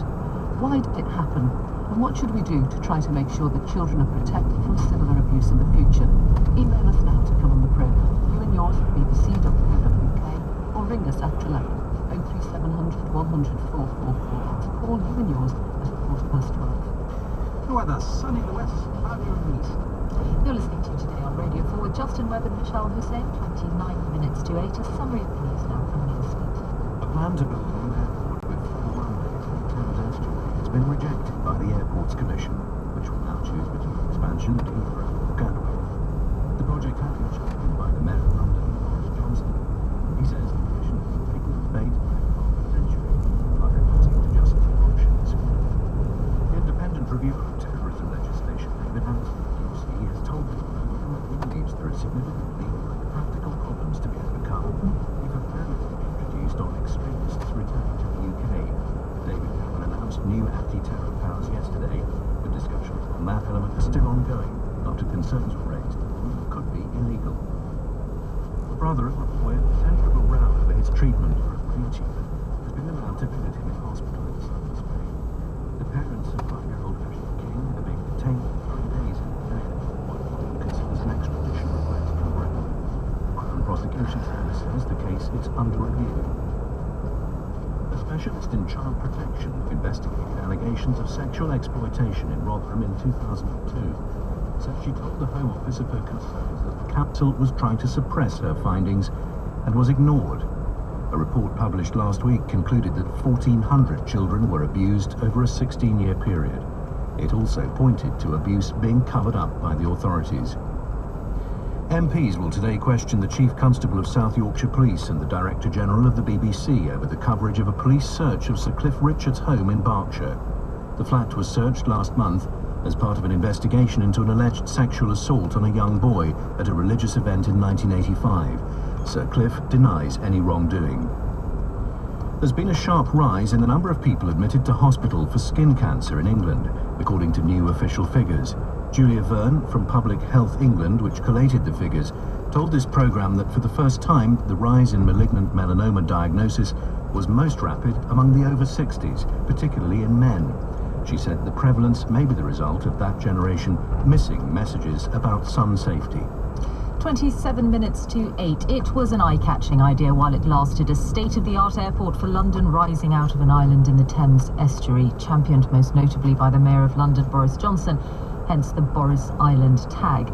The Airports Commission, however, has not been convinced. Although its final report is not due until after the election, it has decided against putting the estuary airport plan on the shortlist for ways to increase airport capacity in the south-east. Sir Howard Davies, head of the Airports Commission, is in our Westminster studio this morning. Good morning. Good morning. Why did you come to this conclusion? We think it's too risky.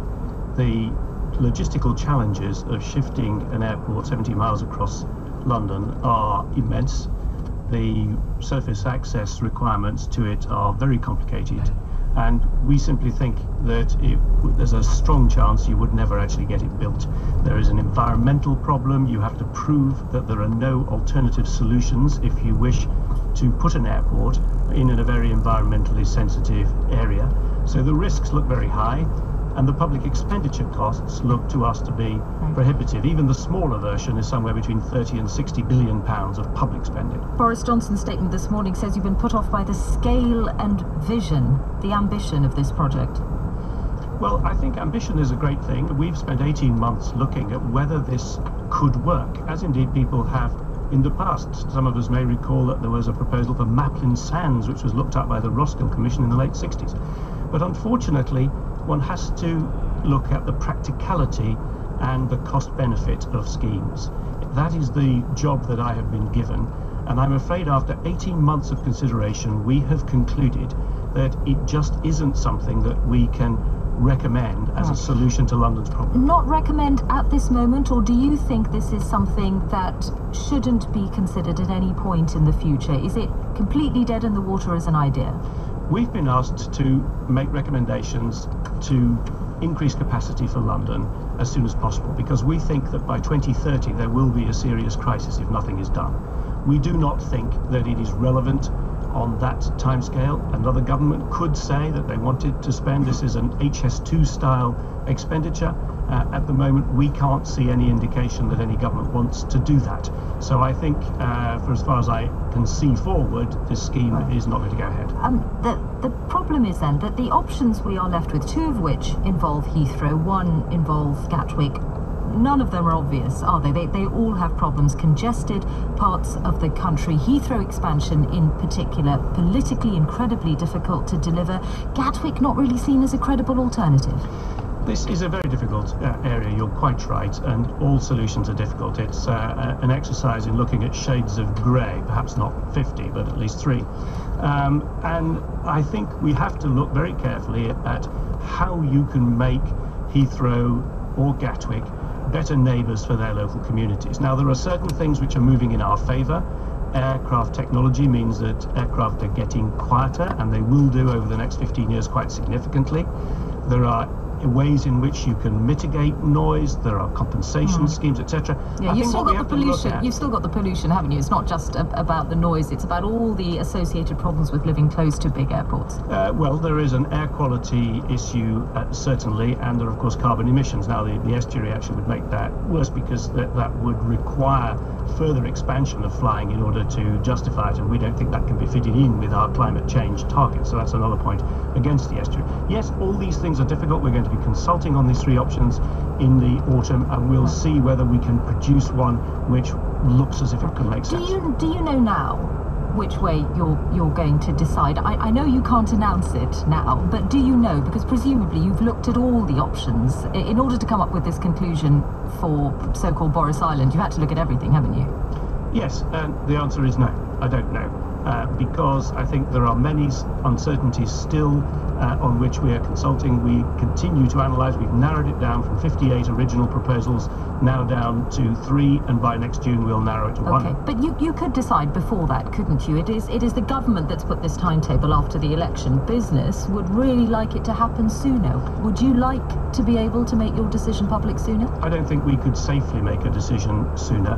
What we need to do is to make a decision which will stick as a recommendation, where we have looked at all the things we ought to look at, where we have consulted, where we've looked at the environmental studies, we've done studies of air quality, so that this is an oven-ready project which the government could then take forward. I don't think it would be sensible to bring that further forward than is our current timetable. Right, Sir Howard Davies, thank you very much. Listening to that, and from the studio is Daniel Moylan, who advises the Mayor of London on aviation policy. Good morning. Good morning. Bad news for you. Well, it's a disappointment, but it isn't in any sense a defeat. I think actually it more diminishes the Airports Commission as part of the process than anything else, because this ultimately is a political decision.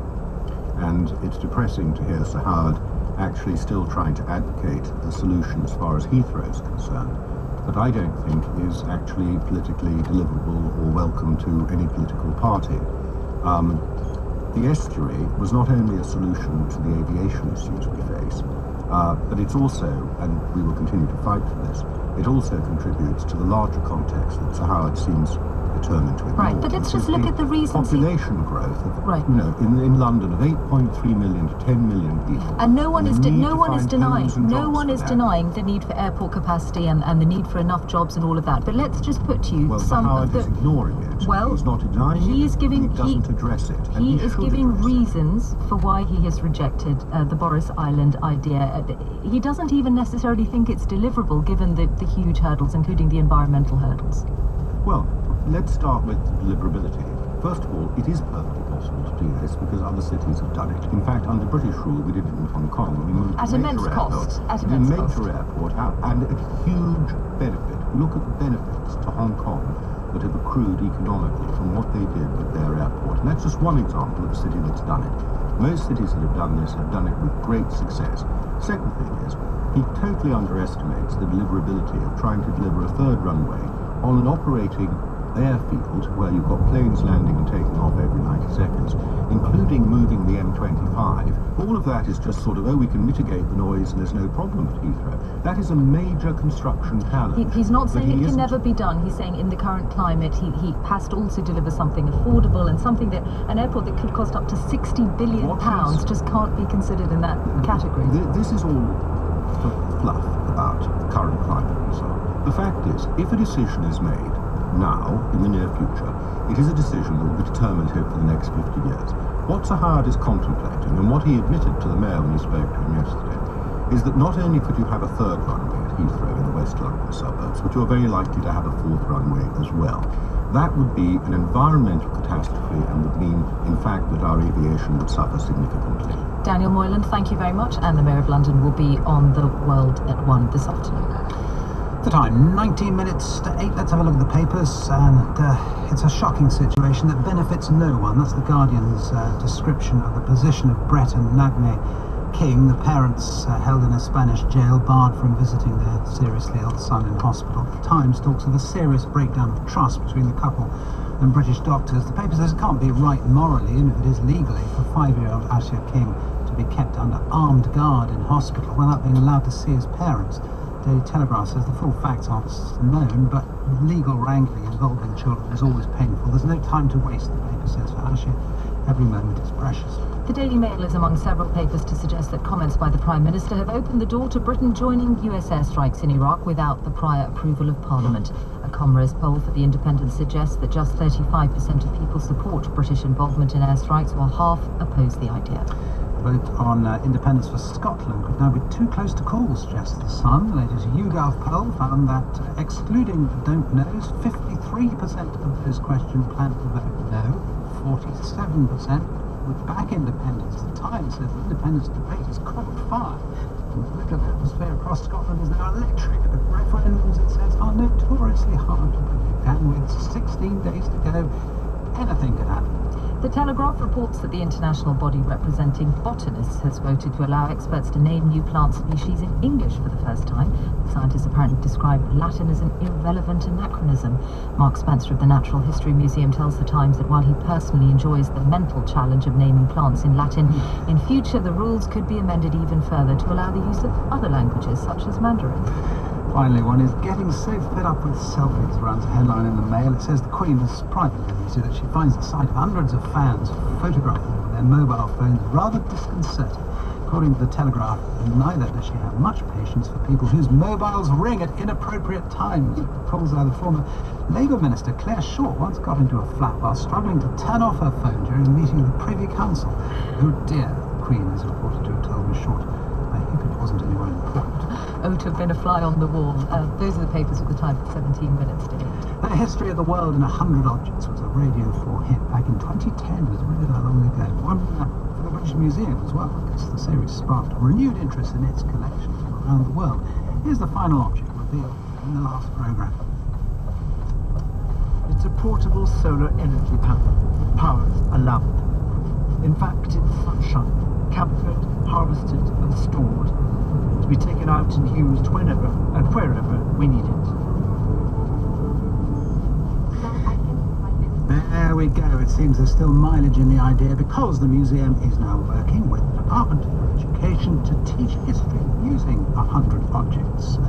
Museum Director Neil McGregor is with me. Good morning to you. Good morning. What are you going to do?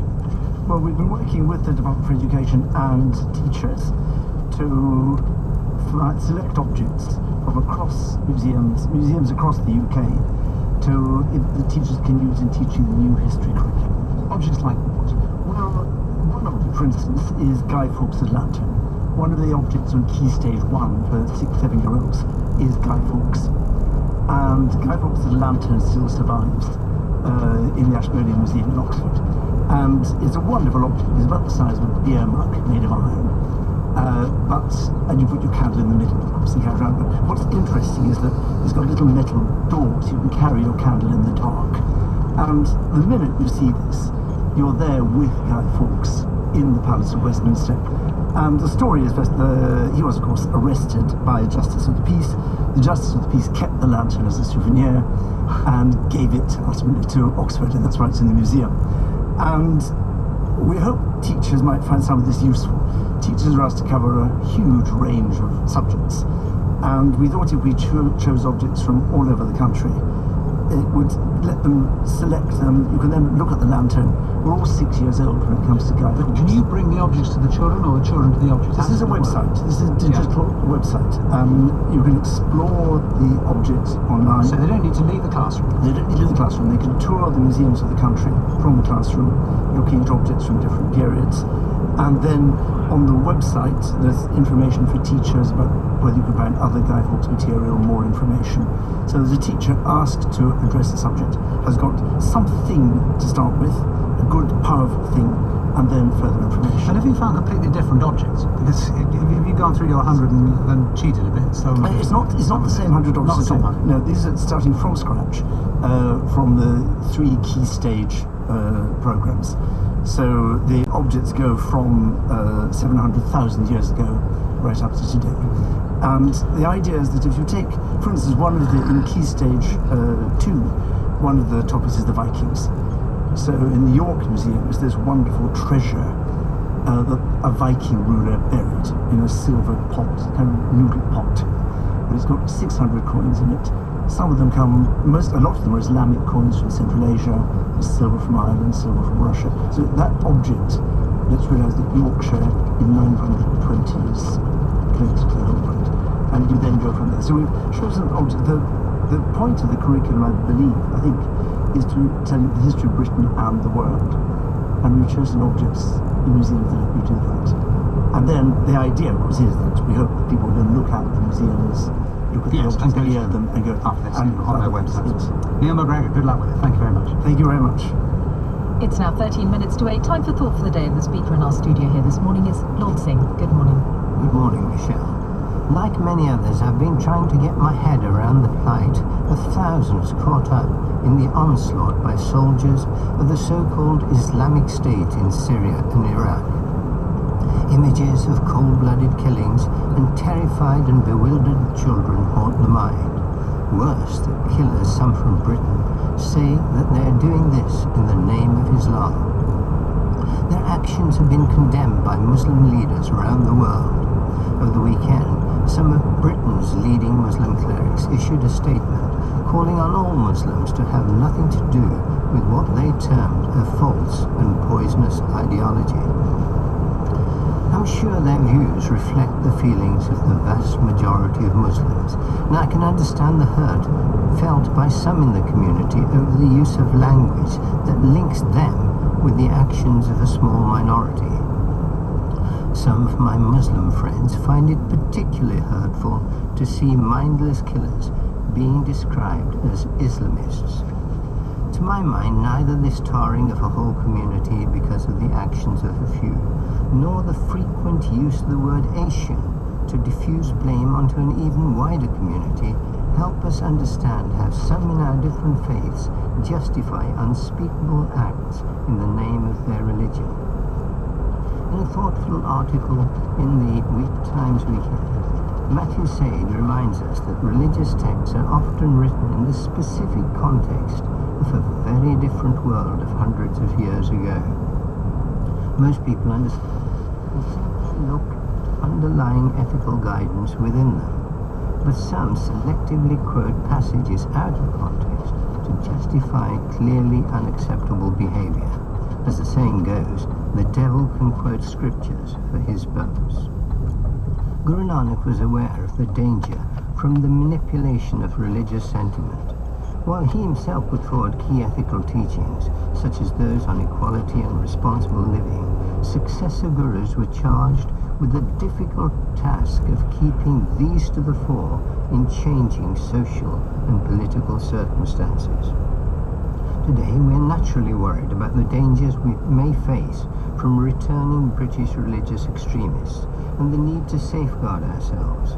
But due emphasis should also be given to the urgent need for people of all faiths to ensure common underlying imperatives are couched in today's terms. In doing so, they will avoid the potential for harmful distortions. It will also help to make religion what the founders of our different faiths intended, a positive force for good. And that was Thought for the Day with Lord Singh, with the time at 10 to 8. We've heard much over the last week or so of the scale of abuse of children in Rotherham, and we're going to return to the situation in Rotherham and how it was allowed to develop in just a moment. But it's not just a problem for that one town. Previous grooming gangs have been uncovered in places like Oxford, Rochdale. Grooming also went on elsewhere in Yorkshire, in Bradford, according to one man who worked at a taxi firm there and who spoke anonymously to Shabnam Mahmood of the BBC Asian Network. What he witnessed took place a considerable time ago, back in the 1980s. He says drivers were regularly grooming and abusing girls. A young girl would ring you to ask for one of the drivers. The drivers would actually take the call and you could hear everything, what's being said. These girls were between 14 and 17. These guys were probably offering them money, and some of these guys actually made this kind of friendship by picking up their customers. The drivers would actually go up to an address to pick them up and then take them to a location at the park, a side street, or even miles away from the home base. Sometimes there wasn't one driver going on his own, sometimes with three drivers in the same car, heading for that same location. These girls were actually being used by 3-4 drivers, sometimes at the same time. Were they white? There were some whites, but most of them actually were Pakistanis. I would say 80% were actually Pakistani girls, born and bred in that city, and a few percentages I would say were white. One or two were actually relatives that were actually Shropshire. Really, in the East Overs, girls were abused, and it did break my heart. I think now is the time to speak up, because we have to do something about this in the workplace. I was on the worst of the tax offer. I was talking to Sharon, usually like this.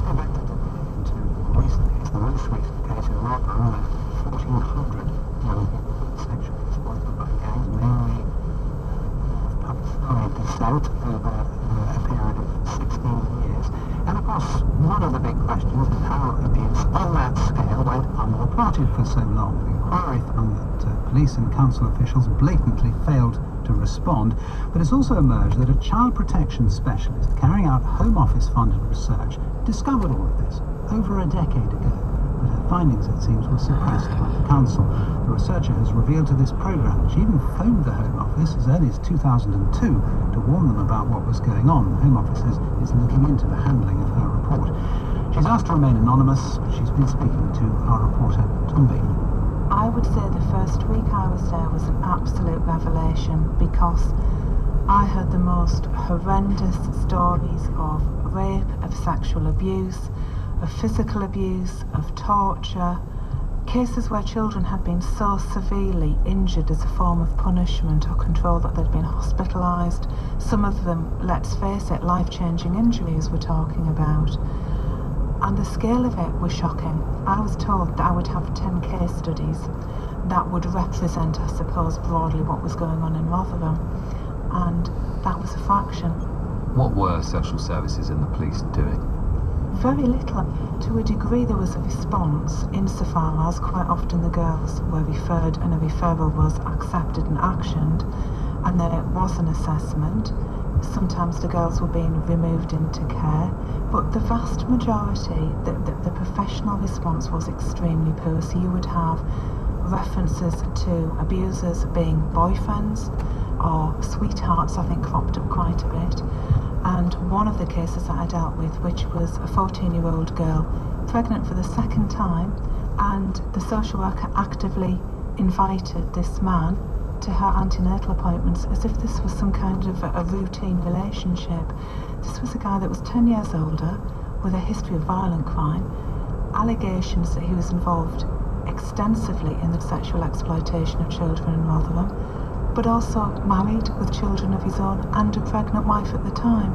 So that gives you an example of the level of professional incompetence that we were encountering. So you were effectively delivering a picture of widespread exploitation, abuse, grooming of young women in Rotherham. Yes. So what happened next? Well, the next stage was that I was called into a meeting with the new manager, who basically told me that I was being suspended for gross misconduct. I was then presented with copies of the data that I had submitted to the Home Office evaluators, with 4 sets of handwriting on them, recording various comments and requests. And I was told by my new manager in no uncertain terms that I was to edit my research to meet those demands and requests. To say what? To say something different, to take bits out completely, to give a very different picture, not necessarily of what had happened to the young people, but a very different story about the professional responses. And I got the impression it was very much about presenting Rotherham in a favourable light. What about officials inside the Home Office? Would anyone have been aware that you believed that your report about Rotherham was being suppressed? Yes, when I felt that I was getting no support, I telephoned somebody in the Home Office. I have a very clear recollection. I'd met this person before as part of the Home Office work. She had come up to Rotherham, she'd taken part in meetings, and I confided in her what had happened. And I got a very good response over the phone. This can't possibly happen. Leave it with me. You know, we'll support you. We'll make sure that it doesn't end like this. And I thought, well, that's fantastic. I'm going to be supported now by the Home Office. And I received nothing further. Totally cut dead. So both the Home Office and the Home Office evaluators knew that something had gone wrong. I suppose some people will listen and say, in that period after that, could you have still raised the alarm again? I suppose I could have done, but you know, once you walk away from a position of employment, you're in a much weaker position, aren't you? You don't have access to the data. And I was on my knees. I really was. And I just thought, you know, if things are changing without me, it's about getting the best result for those girls. And the tragedy is, you know, that some of them now are back in contact with me. And they have had such difficult, traumatic lives. You know, we talk about survivors of abuse, and I have the absolute respect for them. But my goodness, they've gone through hell. They have gone through absolute hell. Some of them have never been able to gain a qualification. They've never been able to enter a long-term relationship. They have anger management problems, a lot of them self-harm, some of them have total self-hatred. Their whole lives have been decimated, and everyone that I speak to still has a daily battle with that trauma. Tom Bateman reporting there. The time is just coming up to 2 minutes to 8. Let's get the weather with Jay Wynn. Thanks, Michelle. Some morning fog and low cloud in the forecast over the next few days, but apart from that, it's looking pretty good. A lot of dry and bright weather, increasingly warm as well. This morning, as I said, some mistiness for fog, mostly for eastern England and the southeast of England, so poor visibility on the roads and quite bad at some of the airports as well. But apart from that, it's going to brighten up quite nicely. If you've got a fair bit of cloud into the afternoon, it'll be around about 19 degrees, but if you get some sunshine, it'll be up to around about 21 or 22 degrees.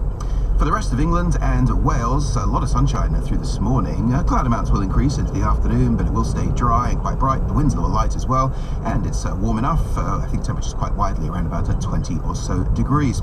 Northern Ireland and Scotland see a bit more cloud through this morning, but despite that, most places are fine and dry. Just the odd spot of rain for the Western Isles of Scotland. The best of the sunshine probably in the eastern side of Scotland, where temperature will be around about 20 or so degrees. Jay, thank you very much. Later this morning on Radio 4, we have a new series of the programme that looks at our impact on wildlife. Shared Planet returns to BBC Radio 4, starting with one particular population of beluga whales. When a beluga is face to face with you, maybe 2 metres away, looking straight at you, and the sea is full of its sounds, you really have to think he's trying to talk to you, and I can't talk back to it. We're looking at what the future holds for these beautiful Arctic whales as northern waters become increasingly important for oil. Monty Don presents Shared Planet this morning at 11 on BBC Radio 4. In the next hour, we'll be talking about obesity, where the complaints and concerns about obesity are making victims of people for whom eating disorders are a very real problem for them. We'll also be talking to the Deputy Prime Minister, Nick Clegg. You're listening to Today on Radio 4 with Justin Webb and Michelle Hussein.